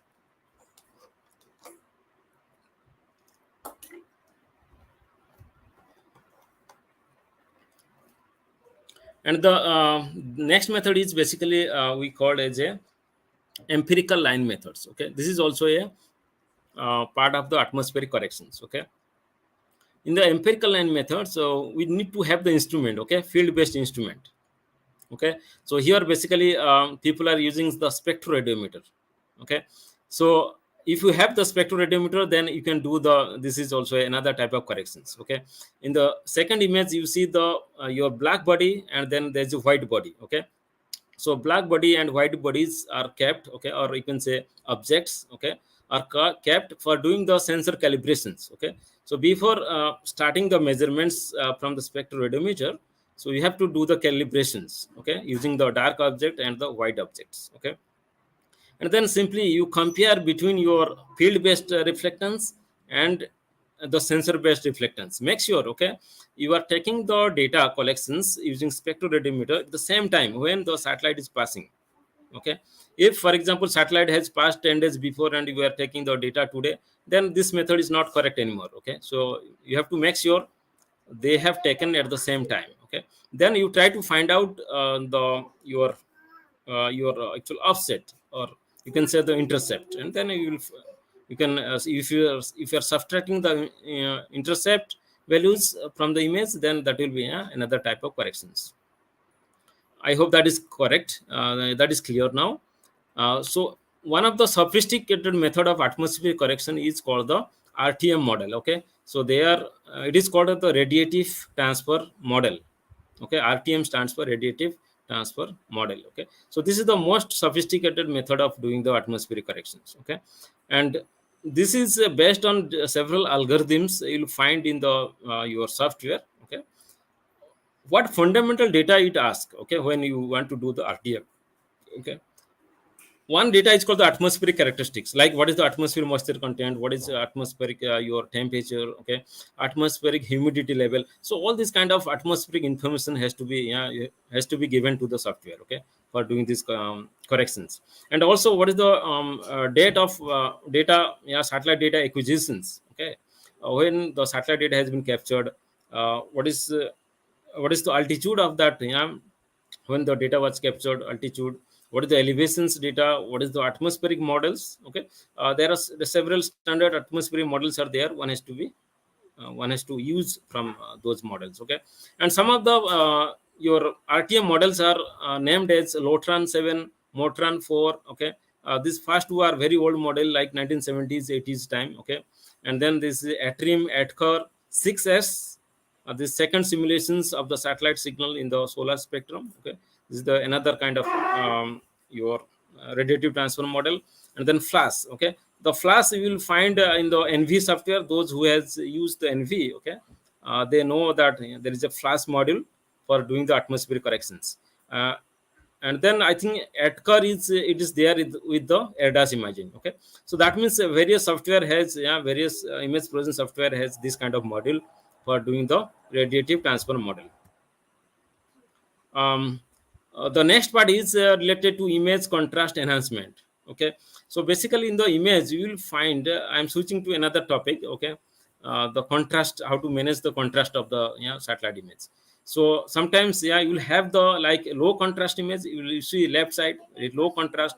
Low contrast means if you see the histogram, okay, corresponding image histogram, you will find all the your values of histogram is in the left side. Okay, whereas in the right side is a high contrast image, the histograms are tilted towards the right. Okay, but in satellite data, basically the desirable thing is the data should be distributed. Okay, that should be normally distributed. Okay, so that means a normal distributions, or you can say the Gaussian type of distributions. Okay, if you are changing the data to a Gaussian type of distributions, that always will give you better informations, or the better for the image. Okay, there are several methods of the your contrast enhancement. Okay, you see the no stretch. So left side is basically it's a raw data. Okay, the second image is the minimum maximum stretch, and then third is 5% real, and you have 20% tail trim, and then one standard deviation, two standard deviations. So I think we cannot actually go all the algorithms inside all these methods, because it is so detailed. Okay, I cannot discuss that part. Simply I can tell you the summary of that. Okay, in minimum maximum stress is basically um, we are actually changing the histogram of the raw image. Okay, we are getting a new histograms so that the brightness can be enhanced. Okay, similarly 5% tail trim is the 5% of the initial left side dn values and the right side your histogram. Okay, so if you imagine a histogram, okay, left side and right side, okay, if you are removing the 5% of the dn values from the left and right, okay, then you will get that image. Okay, the third image. Okay, similarly 20% tail trim, we are throwing out lots of pixels, okay, from the 20% tail trim. And the fourth and fifth, basically it is a standard deviations. So one standard deviations and two standard deviations. Okay, so these are the different formulas for doing the your contrast enhancement. And for doing the contrast enhancement, we are actually not changing the raw image, but basically we are taking the help of a lookup table. Okay, so in short it is called LUT. Okay, so using the lookup table we are actually changing the histogram, and then we are doing the contrast enhancement. Okay. And then okay, coming to the next level of topic is called the spatial filtering. Okay, so within the spatial filtering, okay, why then question is why we want to do the spatial filtering of satellite data. Okay, from the analysis you can see left and right. If you compare the left image with respect to right image, definitely you can have some kind of idea, yeah, why we need the, yeah, low pass filter. Okay, there are two types of filter: low pass filter and high pass filter. Basically, in case of low pass filter, okay, again different algorithms are there. I am unable to go, yeah, the details into it because of the, again, yeah, time limitations, and I have to, yeah, at the same time I have to tell, yeah, what are the different image processing one has to know. Okay, so in the right side, basically it is doing the smoothing of the image. Okay, therefore, okay, you see it's a very smooth image that we received, okay, after doing the low pass filter. And then right side, again, yeah, this is the result of the high pass filter. Okay, so you see, yeah, in the high pass filter, basically the boundaries, for example, if you have some kind of linear features like road or your train line, your railway lines or kind of building. Okay, so all the boundaries of the buildings, your linear features will be highlighted, like river. Okay, what are the boundaries of the rivers? Okay, so those information will be actually highlighted, okay, using the high pass filter. Okay, so therefore we have to apply high pass filter. This is another, okay, the different types of high pass. One is called the edge detections high pass filter. Okay, you can see in the right side. Okay, it is basically highlighted the edges of the buildings. Okay, because if somebody is studying related to how to capture the urban footprint correctly, okay, with the help of digital algorithms, not the, yeah, manual ways, then high pass filter, that to edge detectional filter you have to apply.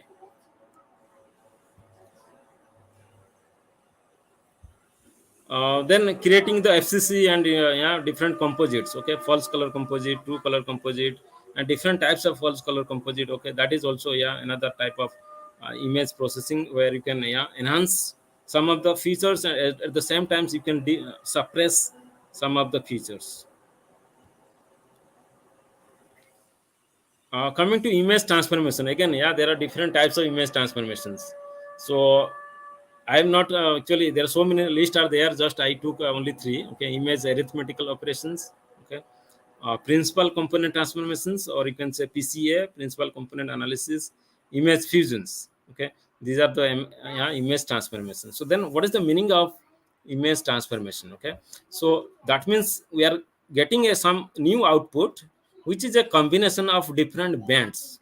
Okay, so like you have blue band, near infrared band, red bands, you are using all these kind of bands, and then we get a new output. Okay, so that is called the image transformations.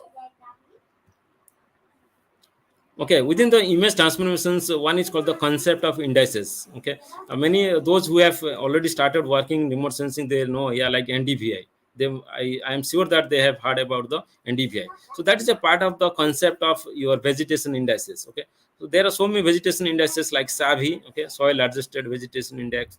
You have this NDSI, normalized difference snow index. So many are there actually. Okay, the last one is NDSI. So using this, so we are able to capture lots of information. We are able to extract many informations.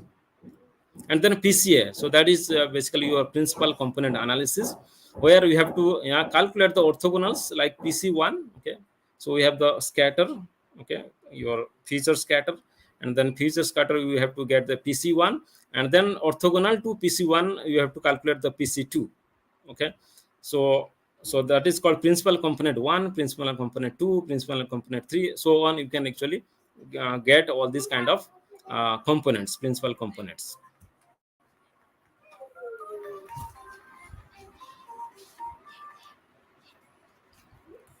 Am I audible still?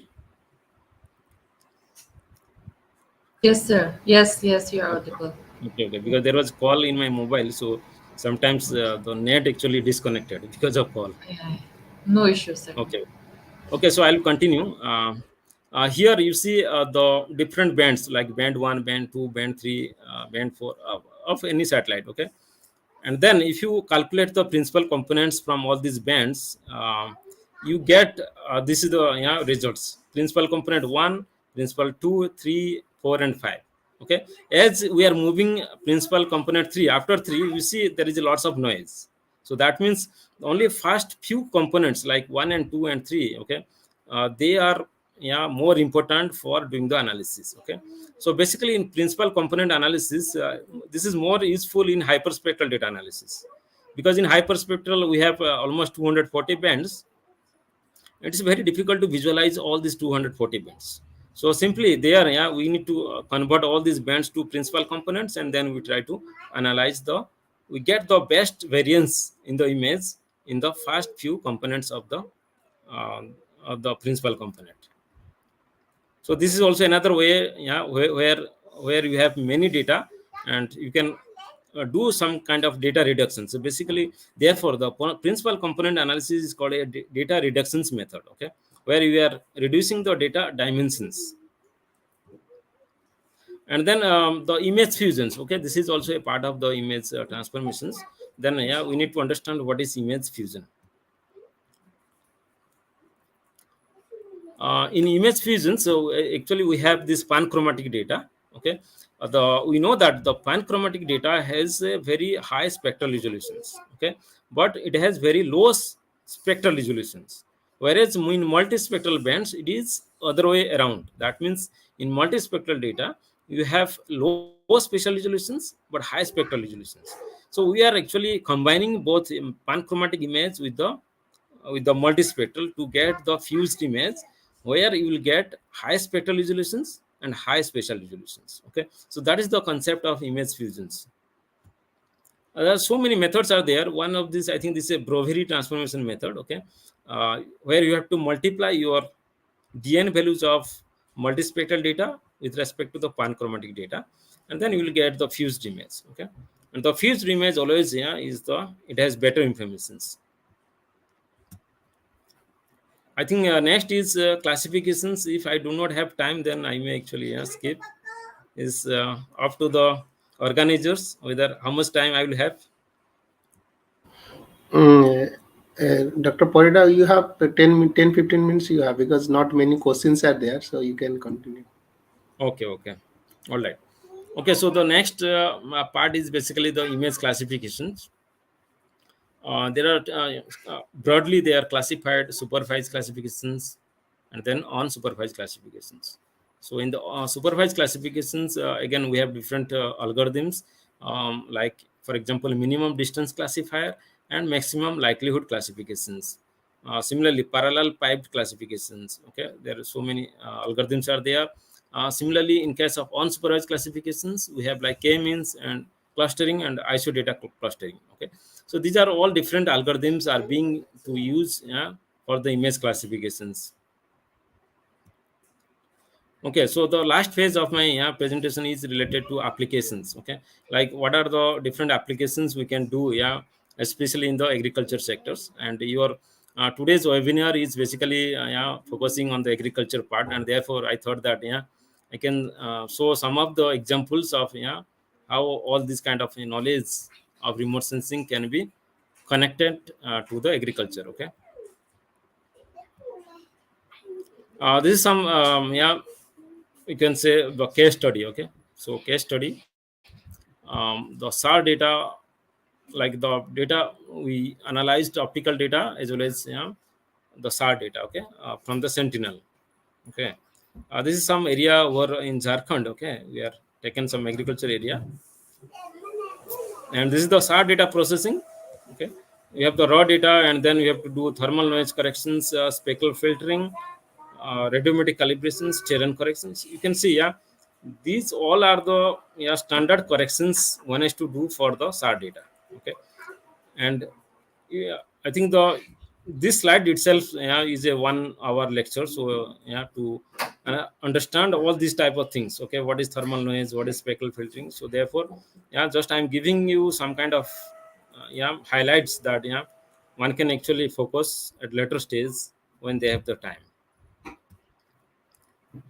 And then some you have to do some GPS survey in the agriculture.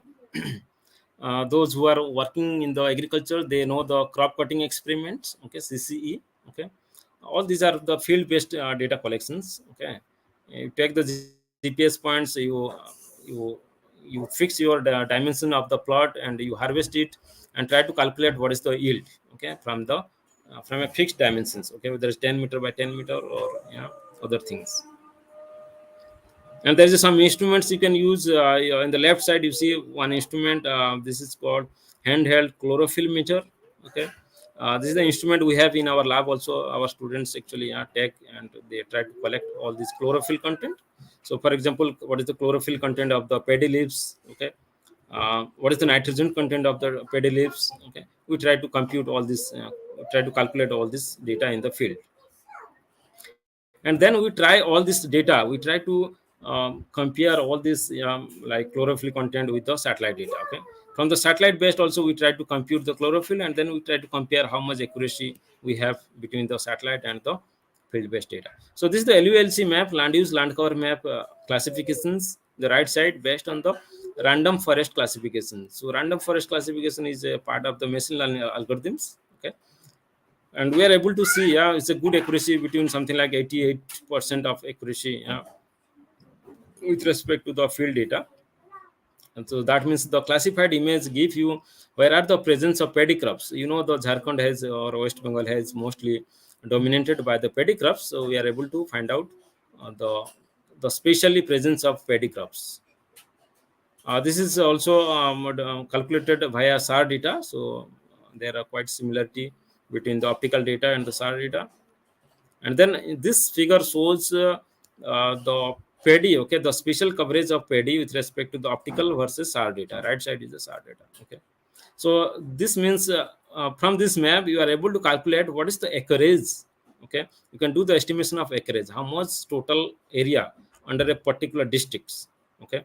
And once you know the acreage, what is the area of the crops, particular crops, then you can actually in the next level you are able to connect the total productions, how much is the productions.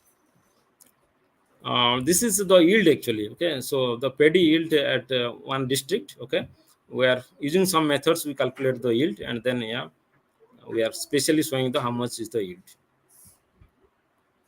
This is the crop simulation model. Those who have used some kind of crop simulation model like DSAT, okay, and the aqua crop model. There's a FAO. This is based on the FAO model. So one can also do the simulations, yield simulations using the different your biophysical process model, okay, and then you can compare between all these methods. Okay, so I think this is the end of the slide. So with this, so I completed, okay, the presentation part. Okay, We can. Dr. Parida, I think you have a nice presentation, and you covered almost all the areas. I think our students are maybe find little bit difficult, but they can understand the how much scope is there in remote sensing, and how you can may improve the image quality, and how you can do all the types of analysis, and so you can have a better crop management. And the end of that, you have shown how the crops are working on that, how the different field conditions like that. Thank you so much. Now over to Dr. Hang Sing. If some questions, you check. Thank you, sir. I think we have one question from the student side. Sir, can you? Oh, okay. I will just read out for you. What is thematic map or thematic information? Okay, so I think this is a good questions. Thematic informations means thematic layers. You can say the thematic layers. Okay, the thematic layers is basically it covers lots of informations. You can say the soil type data. Okay, so if you are making some output based on some satellite data, and you say that I want to have the soil informations. Okay, digital information, so then you can your soil data becomes a one theme, okay. So second is like LULC, land use land cover, so that is another theme, okay. Similarly, what is the nutrient content of the your soil, okay, what is the organic carbon content of the soil, okay. So these themes could be n number of themes. Okay, so one theme will have one map. Okay, so that is thematic informations. Okay, I have one queries actually. It is like when we talk about different satellites, let's say Landsat, then SAR data, they have different resolutions. So Hmm. how you can overlay them? Means even also that Okay. Landsat to optical to let's say SAR data. So can you highlight on this? Yeah, this is good questions, and I think practically we everyone has to be in some day they have to feel the same issue. Okay, we cannot actually compare between the two different sensors because two different data, okay, has different characteristics. Their dimension are different. Like their your number of rows and columns, number of bands, their spatial resolutions, their radiometry resolutions, they all are different. Okay, so therefore it is very difficult to compare. But in the analysis, sometimes we need to do the yeah, compare between the two different data sites or two different sensors. Okay, so in that case, first we have to convert, you have to do downscaling or upscaling of the data. So downscaling means for example, you have one data with the 60-meter spatial resolutions. Okay, another data will have 30-meter spatial resolutions. If you are comparing 30-meter versus 60-meter, then you cannot actually do multiplication, divisions, you cannot do it. Okay, any arithmetical operations you cannot apply. Okay, so therefore you can, what you can do is you can convert your 60-meter data to 30-meter by your bilinear interpolations, or you can do resampling. So there is one method I today also I discussed, the resampling methods. Okay, where you have nearest neighborhood bilinear interpolations. You can do the resampling from 60-meter to 30-meter. Okay, this is one possibility. Another possibility is you convert your 30-meter data to 60-meter. Okay, so when you are doing converting 30-meter to 60-meter, that means you are doing downscaling. Okay, so there is upscaling, downscaling has to be applied. Okay, there is another way is to do is like in climate data sets, whoever working in the climatology field, they do the statistical downscaling also. Okay, to get the high resolutions. So there is various opportunities are there, various possibilities are there to do all these kind of conversions. And then one can after that they can actually do the comparisons. Okay, thank you, Okay. sir. I have one small queries. It's like when you see the satellites, because student they will start with satellite data if they start Hmm. working. So they have question of which data to select, the raw data, the processing, something like that. Can you highlight on that so they can understand we have to get this data for our work? Like, Good. So I think this is also a very classic questions. So basically, that simply depends on what kind of applications you want to do. Okay, what is the level of applications? For example, somebody want to do the urban sprawl map. Okay, like how the urban sprawling is happening. Okay, so one application is urban sprawling, and then your second application is agriculture applications. So for both the applications your data set will be changing, because for urban your urban applications you need the finer resolution data. Then simply you have to find out which sensor gives the finer resolution data. And for at the same time, in case of agriculture applications, we do not need that much of finer resolutions. Okay, maybe 30-meter data is very good enough, but in case of urban, maybe 5-meter data or your 10-meter satellite data is required. So accordingly you have to switch. Similarly, if you want to do some kind of flood mapping, or you can if you want to do drought mapping, so again your based on these applications your selection of the data changes. So this is the answer is simply based on, you ask yourself what is your objective of your research, and then go for the selection of the data. I hope it is clear. Uh, Sir, and then I have one question. You had talked Yes. about NDSI, no, of normalized differential snow index.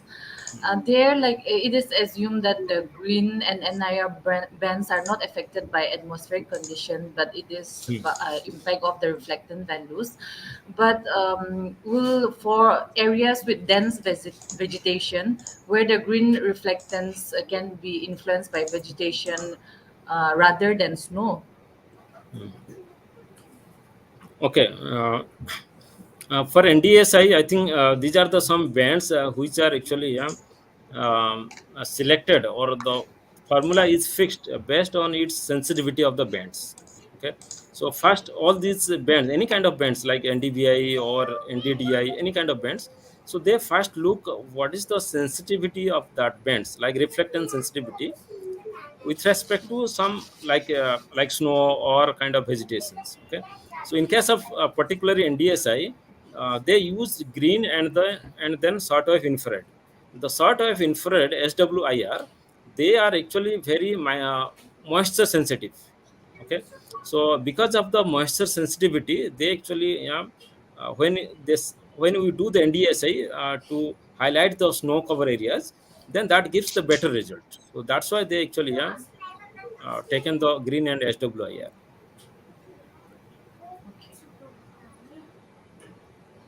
Okay. I think, thank you, sir. I think we don't Okay. have any further questions. Okay, okay. Thank you so So for much just for. I have one announcement, just like another some information I like to give. Okay, all the participants, I am sure that, yeah, those who has not have the basic in remote sensing knowledge, for them it is very difficult to understand the DIP part.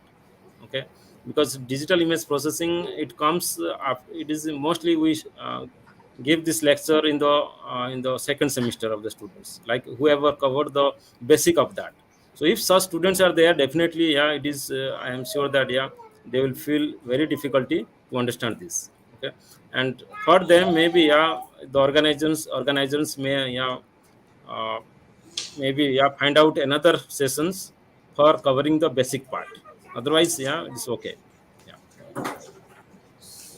Sure, sir. We will do that in the coming days. Thank you so much, sir, once again for your time. Even it's on a Sunday, you have given your time, and thank you so much for the valuable knowledge that you have imparted to us and to our students. Thank you once again. Thank you. And we have the next speaker for the webinar with us now. So today we are privileged to welcome Dr. Ratnakar Swine. He is also an esteemed assistant professor in the civil engineering department at the National Institute of Technology, Rourkela. His research expertise encompasses flow and solute transport dynamics, remote sensing and GIS application in water resources and hydrology and river basin management. Dr. Swine's remarkable contributions to the scientific community has been widely recognized, with his work being published in prestigious national and international journals. It is an honor to have Dr. Swine join us today as he graciously shares his extensive knowledge, expertise, and values insights. Dr. Swine will be talking on the topic application of remote sensing technique to monitor physical water quality parameters at finer spatial temporal scale. So, on behalf of the Department of Agriculture Engineering, Vishwabharati, and all the participants, it is my immense pleasure to extend a warm welcome to Dr. Swine. We eagerly look forward to your presentation. Sir, you may please take your time.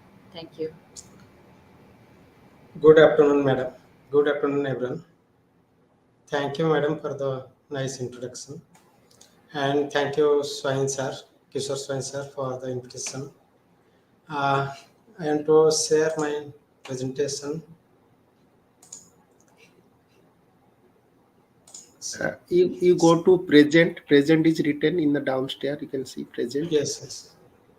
You click that. Then on the top, slides are there. Slides. Yes, I am sharing this. In the Is it slides, then visible? goes to no, no, not it. Then go to your computer. Not share. Not share. Okay, okay. Just it was visible. Sorry. Why stopped? Okay. You can go to slides. Not share screen. You can go to slides. Slides, yes. Slides. Your computer.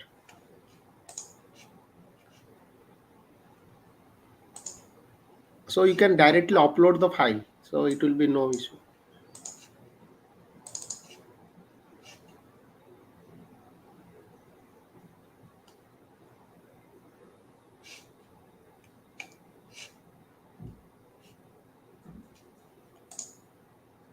Is it not coming? Uh, have you clicked slides? Yes, yes. I've clicked slides. Then It your is computer. processing. It is Okay, okay, processing. yeah. It takes some time. Then it will be Okay. okay later. No problem.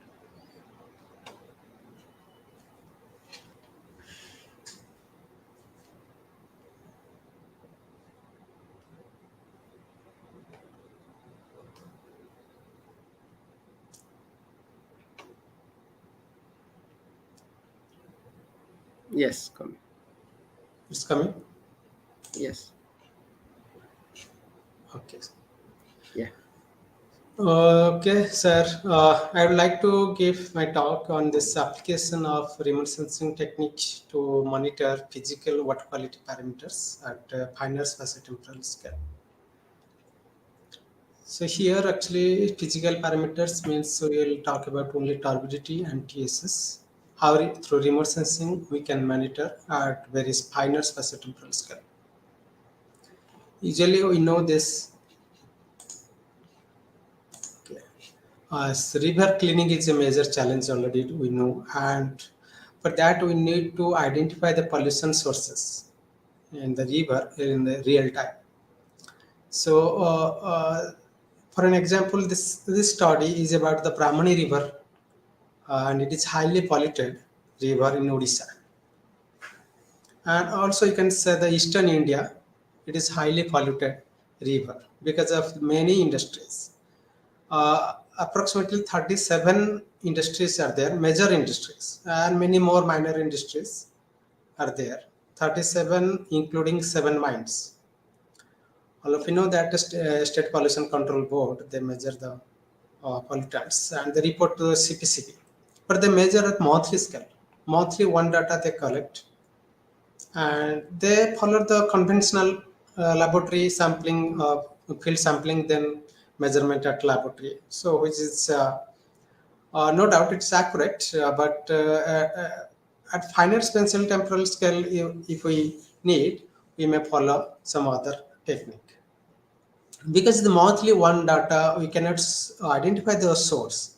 So, so it is, and also it is a costly procedure again to collect the data and monitor, measure in the laboratory. And for pollution monitoring at very finer spatiotemporal scale, it is not suitable. So this is the you can say this is the basin where 515 major industries were there in 2015, 2005, as per CPSP report. If we see current situation, now 37, and these are the major industries, and the locations is shown here. This is the current situation, how the number of industries is rising in the basin. And these industries are main reasons for polluting this river. And there are many also newspaper also many publication also there. It is you can say it is the poisonous river, one of the poisonous river in Odisha, you can say, or Eastern India, you can say. So if you see the monitoring stations, you see from this confluence point to this downstream point, or the Bay of Bengal where it is meeting. So total 400 kilometer reach. Only 25 monitoring stations are there.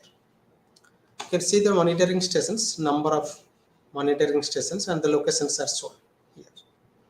So in 400 kilometer, 25 only 25 monitoring stations, and again they monitor at monthly scale, and the monthly scale they do only after 2010. Before 2010, it was quarterly scale. In 3 months, one data before 2010. After 2010, it is monthly scale. So this laboratory scale, if you compare with the sensor-based scale, the laboratory scale is the most accurate. It is cumbersome procedure and costly, and it needs expertise. But during high floods, and if the area which is not accessible, it is difficult to measure the take the sample. It is difficult to take the sample. So at a daily scale, if you consider, it is not possible to do this laboratory testing method. Also, if you consider the digital sensing method like sensors, which we use, usually we use to monitor the water quality parameters, that needs high calibration, and also again we have to go to the field to monitor the to take the sample. And during high floods and this the places where it's not suitable or which are not accessible to go to visit the site and to monitor the data, visual interpretation has no meaning. So if we this is the alternative technique, we can say remote sensing based technique. So we cannot say it is highly accurate as laboratory based technique, but it is one of the alternate technique if we consider the finer spatial temporal scale without visiting the site. And it's real time monitoring. And this study is about 30 meter and 1 day resolution. 30 meter spatial, 1 day temporal resolution. So here in this remote sensing technique, we can identify in real time, and there's no cost involvement because whatever the study, whatever the data is used, that is freely available in the website. It is available. These are the literatures which many public, several researchers have used different satellites, different water bodies, and different parameters, water quality parameters they consider. It is existing in the literatures. So this is the, you can say that this is the reflectance curve, okay, popular curve in the remote sensing. You can say this water, you see, reflectance factor, if you see, if you wavelength, 400 to 600 nanometer wavelength, reflectance factor is highest, okay, in case of water. So from 400 to 600 nanometer wavelength, the reflectance value is high. So coming to this major satellites, Moody's, Landsat, Aster, Icons, QuickWat, these are the major working satellites and the specification of these satellites. The date on the year, on the year on when they they came into force, and the resolution, spatial resolution, temporal resolution, and the band, spectral range. The number of spectral bands also mentioned. This is about Landsat 7 and Landsat 8 spectral bands. And this is the Moody's central satellite bands. So this study considered only Moody's and Landsat. Moody's and Landsat bands. You can see here in the Landsat 7, the L3 red band and the NR near infrared L4 band. The band width, if you see the wavelength range, and if you see the first two bands of this Moody's is similar, more or less it is similar. And this Moody's resolution is 1 day temporal resolution, but spatial resolution is 250 meter, which is very coarse. But Landsat, the spatial is 30 meter, temporal is 16 days. So 16 days means it is coarse as far as temporal is concerned. So here, coming to this pollutants which affect the spectral reflectance, or the can say surface reflectance. The pollutants which are properties of water like TSS, turbidity, pH, temperature, all this affect the properties of water. And turbidity, we say, the most efficient estimator of TSS. And spectral reflectance is mostly influenced by the turbidity. Turbidity is the most major parameter, physical parameter, which influence the spectral reflectance.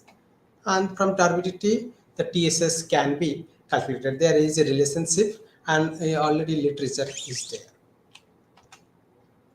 So if we consider recent literatures between this turbidity and TSS, TSS is function of, can be represented as a function of turbidity, and turbidity can be represented as function of this Landsat 3 and Landsat 4 band, red band and NIR band. But this Landsat bands are 16 days temporal, although the spatial resolution is high, that is 30 meter. But here in this study, we used a blending algorithm that is called star FM algorithm, blending algorithm, which uses the MODIS band. Between Landsat and MODIS band, the fusion algorithm is used to calculate or to estimate this Landsat-like surface reflectance. Landsat-like surface reflectance using the MODIS bands.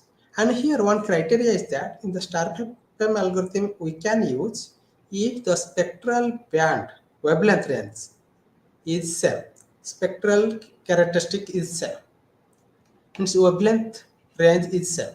Already I told in the previous slides that MODIS spectral range and the Landsat spectral range is similar, means wavelength range is similar of M1, M2 with L3 and L4. So here, this is the overall methodology, and here this is the full flow chart of the methodology. MODIS and Landsat images you have to collect, and you have to reproject and resample the MODIS and Landsat imageries. And you have to sufficient number of data you have to generate at concurrent time T1, T2. Okay, then star FM algorithm is used. And location of in situ data collection, data object data we have to collect from the site, and the concurrent database of Landsat surface reflectance and turbidity at in situ gauging stations we have to generate. Some data sets we have to generate. Then the GA-based nonlinear and species-based linear regression analysis between this turbidity and Landsat surface reflectance is evaluated. The relationship is developed using the 60% field data during this calibration, and then for validation 40% is used. Similarly, this regression analysis is used 40%. Best correlated turbidity and TSS concentration model is used, then validation is used, and the estimation of turbidity and TSS daily temporal and 1 kilometer spatial scale of the river it is calculated. Then water quality mapping is calculated, and this vulnerability mapping is also carried out. Uncertainty sensitive analysis is carried out using Monte Carlo simulation method. But this uncertainty analysis, I'm not showing this portion. The last portion I'm showing only vulnerability mapping I'm showing. So if you see this star FM algorithm, you see the MODIS band. If you see 250 meters spatial, 1 day temporal, which is high temporal but low spatial. But Landsat, if you see, this is 30 meter and 16 days. So low temporal resolution, but high spatial resolution. So if we use the star FM algorithm, we can generate some synthetic Landsat-like surface reflectance. Not exactly Landsat surface reflectance, but it is synthetic Landsat-like surface reflectance, which will give you the 30 meter and 1 day spatio-temporal resolution, which will be high temporal and high spatial. So at Delhi, it means at a Delhi scale, we can measure the these parameters at 30 meter distance. This is the principle of the star FM algorithm. There is a term called equilibrium condition. This equilibrium condition means if with respect to time and space, if the land cover does not changes, if the land cover is not changing over the space and time, then we can use this equilibrium condition. Just try to understand this to these figures. In the MODIS, if you see the time t1 and time t and time t2, okay, all time t1, it is 1 day is a temporal gap. Time t1 we have data, time t we have the data, time t2 we have the data. Means a different date. Time means here different date. I'm saying different day. I'm saying so it is available. But Landsat, if you see at time t1 on this day, it is available, and another day, data will be available after 16 days. That is at time t2. So corresponding this MODIS and Landsat at time t2 it is available, and time t1 it is available. But in between this 16 days, if you consider another time t here, so it is not available. So, but MODIS data is available. Landsat data is not available. So if we use this linear relationship. This linear relationship is valid for only the equilibrium condition. And here in this case we are considering the center of the river, and center of the river means only water. Since it is a perennial river, always there is water, we consider only the center of the river, means the flowing portion only, the water flowing portion only. At the center of the river the equilibrium condition persists. An equilibrium condition means the difference at an instant of time, the difference between Landsat and Moody's is same. Means at T1, the difference between Landsat and Moody's is equal to the difference between Landsat and Moody's at time T2. So using this equation, we can estimate the Landsat-like surface reflectance at time T. This is the basin, Brahmani basin. These are the SPCB monitoring stations, State Pollution Control Board monitoring stations. Already I told there is 25 monitoring stations. This one in green triangular points. And here the red circular marks are the industries in the Brahman areas. So they are the pollutant concentration that we collect the data from Odisha State Pollution Control Board, and the Moody's and Landsat data is downloaded from these portals. First, before applying this star FEM algorithm, first we validated this star FEM algorithm. We used 3 data images: 29th December 13, 15th February 14, 4th April 14. So on these 3 dated images, we estimate the Landsat-like surface reflectance L3 and L4. You can see the L3 in the first row and the second row, that's L4. And if you see the L3 and L4 both estimated and object values are quite matching. Okay, estimated values are quite matching with the object values.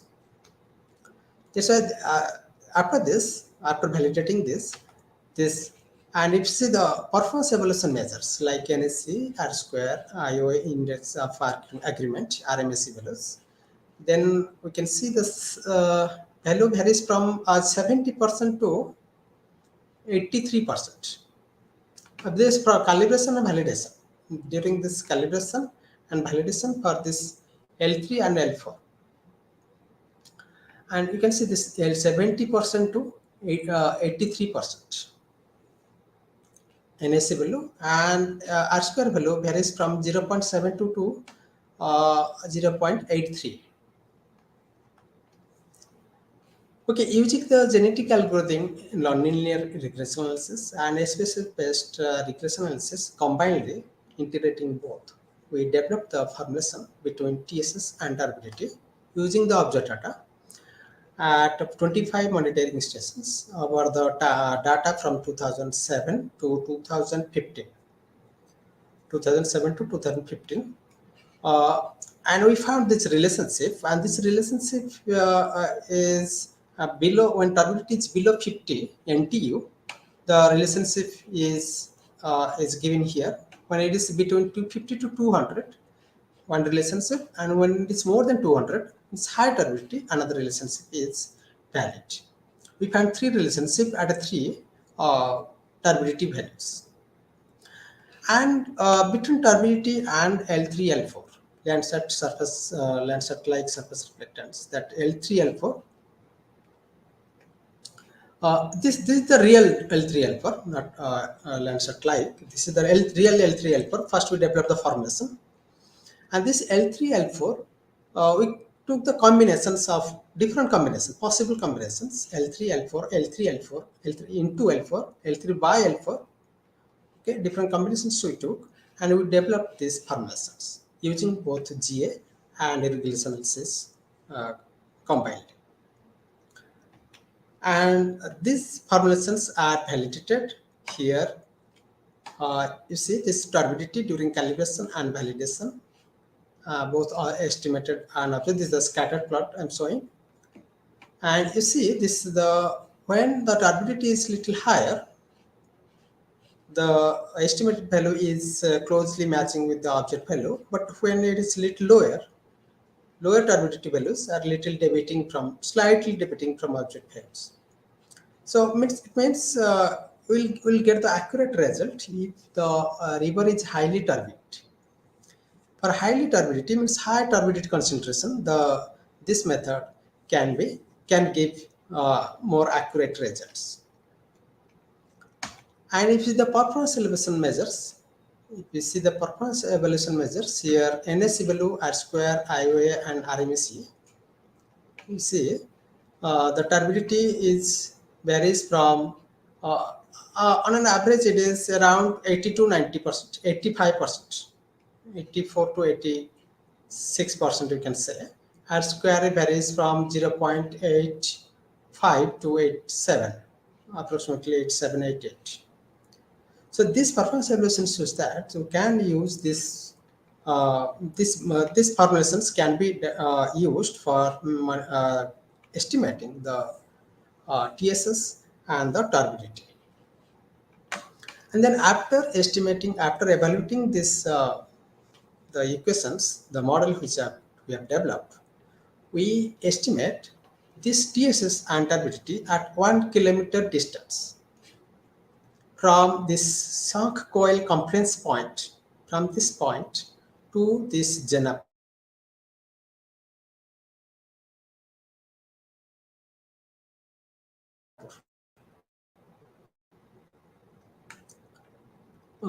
Distribution I'm showing at Talcher station. At one particular station I'm showing the data, and this is temporal distribution. Temporal distribution means 2015, the year 2015 from January to June.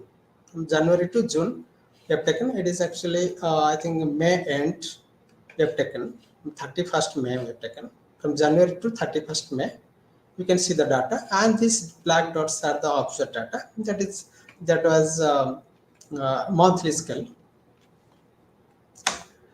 And this is the spatial distribution. Spatial distribution means from this confluence point to this Janapur. It is around 320 kilometer. Around 320 kilometer at 1 kilometer distance, turbidity and TSS. And this I am showing average of January. Means the daily data we have estimated from January 15, from 1st January 2015 to 31st January 2015. Daily data we estimated, and average value only I am showing here from this confluence point to this Jana, over 320 kilometer distance. So this is the water quality vulnerability mapping. You can see this mapping, and this mapping is based on this Indian standard for drinking water code 10500-2012. This I'm showing only from Talche to Janapur. Okay, for clear visualization, I'm showing only Talche to Janapur. I'm whole reach I'm not showing. You can see if for drinking water purpose, the turbidity is very high. See, we have divided into 3 parts, that is less than 1 and 1 to 5 and more than 5. So our whole basin, whole this river, a turbidity is more than 5. And if it's the TSS, it is less than 50, everybody into less than 50, 50 to 100 and more than 100. As per this code, drinking water purpose, less than 50 means it is suitable for, means can be used for drinking after initial treatment. And as initial treatment, we can drink. But you see, the most of the locations of the river, it is more than 100. And many places it is in yellow color, that is 50 to 100. That means for this study period which we have considered, the turbidity was very high and TS is also very high. So this is the concluding remarks of this study. That is, the star FM algorithm can downscale the MODIS to synthetic Landsat-like surface reflectance. And Brahmani river is contaminated with turbidity and TSS during the study period. So this study can be helpful in water management, decision making, and pollution impact assessment studies. Thank you. Thank you. This work is published in this Journal of Environment Management. Thank you. Okay, thank you, Dr. Ratnakar Science. And you make a very nice presentation as what we are looking for. We start with basics. Now you talk about the applications. Exactly what we are discussing the last lecture is about how we merge different satellite images, and you have successfully done it, and you have applied for the river turbidity, and it is sad to know that the turbidity level is very high in that river. So how we can use it for drinking purpose. So government is that they can look into. And over to Dr. Hang Singh, if there is some questions or you have some questions. I think there are no questions from the student side. I cannot see. Anyway, thank you Okay. so much. Yeah, Yeah. Okay. I Okay. have So one you can question. continue. Yeah, this water quality you talk about, I don't know, I should be able to ask this one. That the time you are taking the reading, that Brahmani, this is water is available throughout the year, or it is sometimes Throughout the no year. water Yes, in the throughout river the is year. It available. is perennial river. Throughout the year it is Okay. available. And And we have one taken more the center of the location. river, yeah. Central Yeah, location. so water is flowing there. And Flowing. this turbid level, why it is changing? Because if you see it's 300 kilometers, so one part is yellow, then close to that is red. Is there any basic reason why it is changing so It frequently? is changing because it is mm, industries, depending upon the industries. Uh, Here, Yeah, actually, the many location industries location of industries different. Means near the Talcher, there are high industries is there. Gradually, the mining industry are there near the Janapur. So, so it depends upon the time on which the sample is taken, and the time on mm, which the reading is taken. Uh, so depending upon in the industries. okay, okay. And one more core is actually we are belong to agriculture. So Yes. with this high turbidity, can you use this water for irrigation purpose for the crops? It will affect something. Turbidity, I think for irrigation it's not issue. For irrigation it's not issue. But for drinking it is a problem. We cannot even from even if this high turbidity we need basic, not only basic treatment process, very advanced treatment process is also required. And also only this turbidity is due not only due to some soil particle, it is due to the heavy metals, it is due to iron, because most of the industries are iron industries, even alumina industries is there. The Tata Steel, Nalco, Talcher, MCL, Coalfield is there. So all this basically the iron industries, iron content will be there and heavy metals will be there. So for drinking purpose, it is not suitable, but for agriculture, it can be suitable. But if and a proper justification, then actually we need to go into details parameter. Turbidity is just you can say it is just a surface characteristic. But if you go into the details, detail parameter, detail iron content, chromium content, or the heavy metals like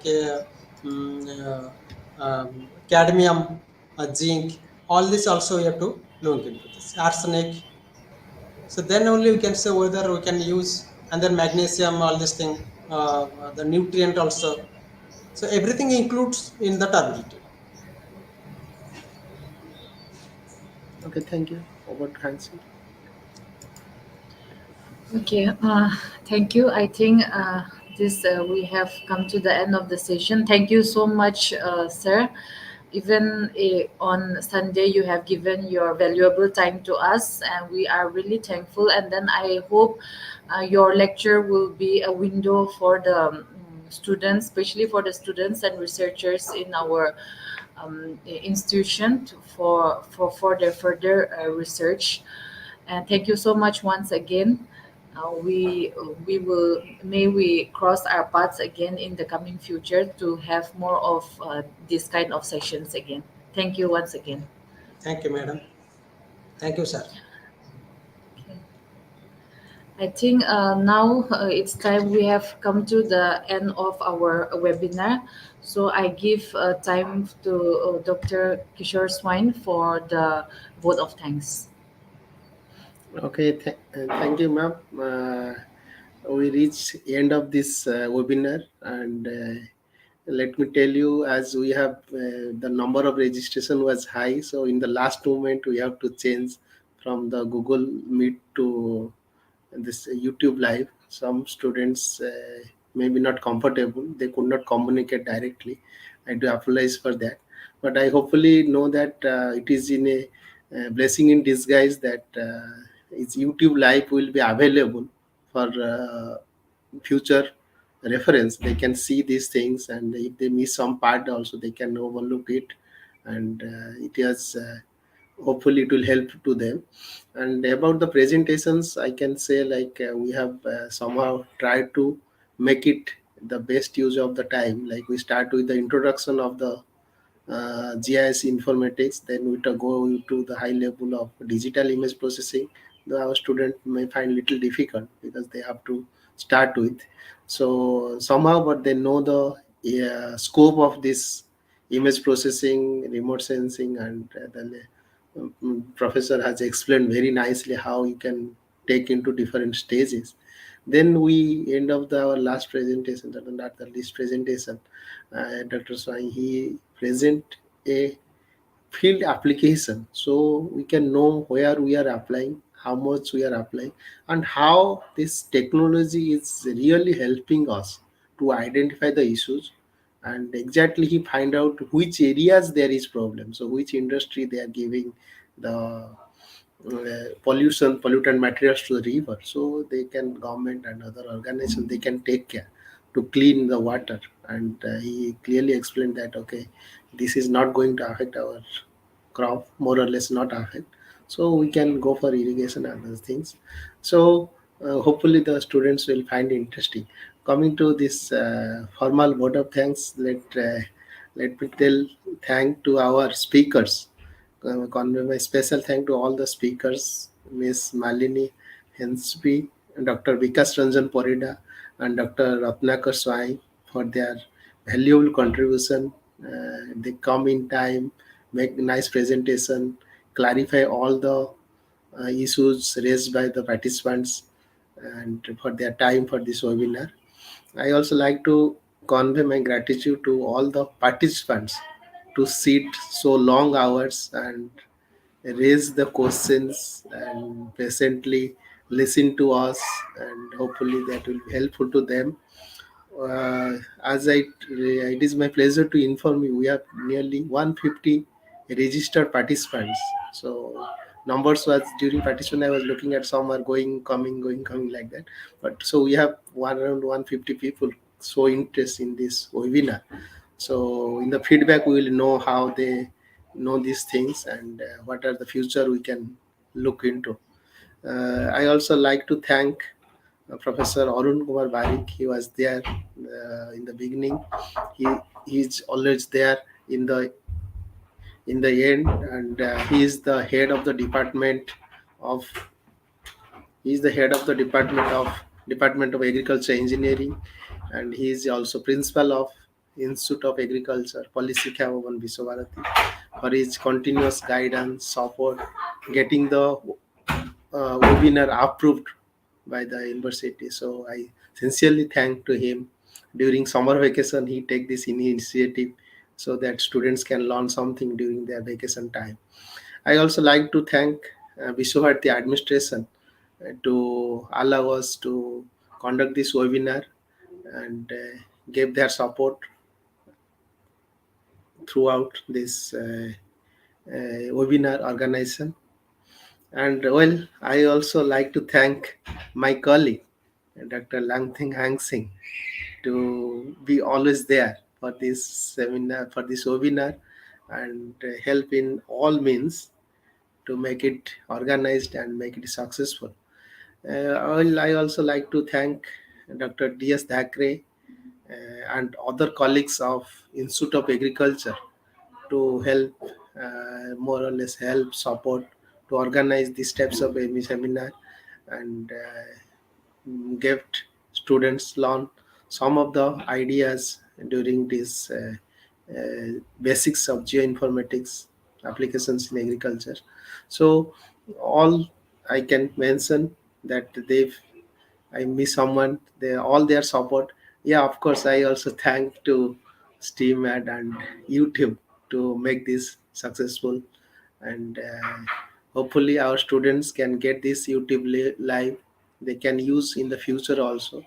So I hereby thank. Also, I also like forget. I also thank to my family members. They are my kid and my wife. They are supporting also for this seminar. So thank you all for be patience and help us in organizing this seminar, the webinar successful. Thank you so much.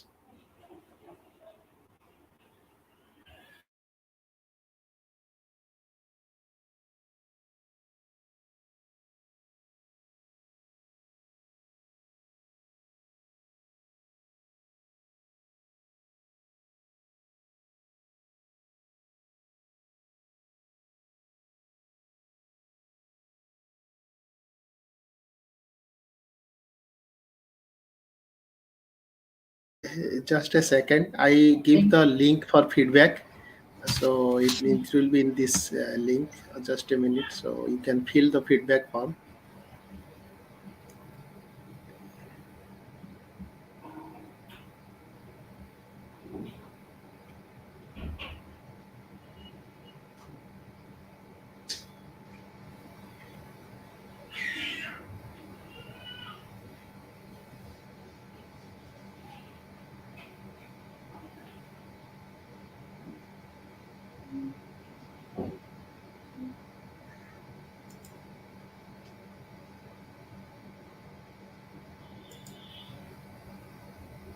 So, as Sir have mentioned, we will be sharing the feedback form.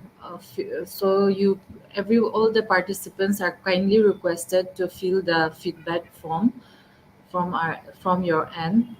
And once again, I thank all the participants because I don't think the webinar will be a successful one without your presence and your participation. Thank you once again, and have a wonderful hour ahead. Thank you so much. Yeah, thank you.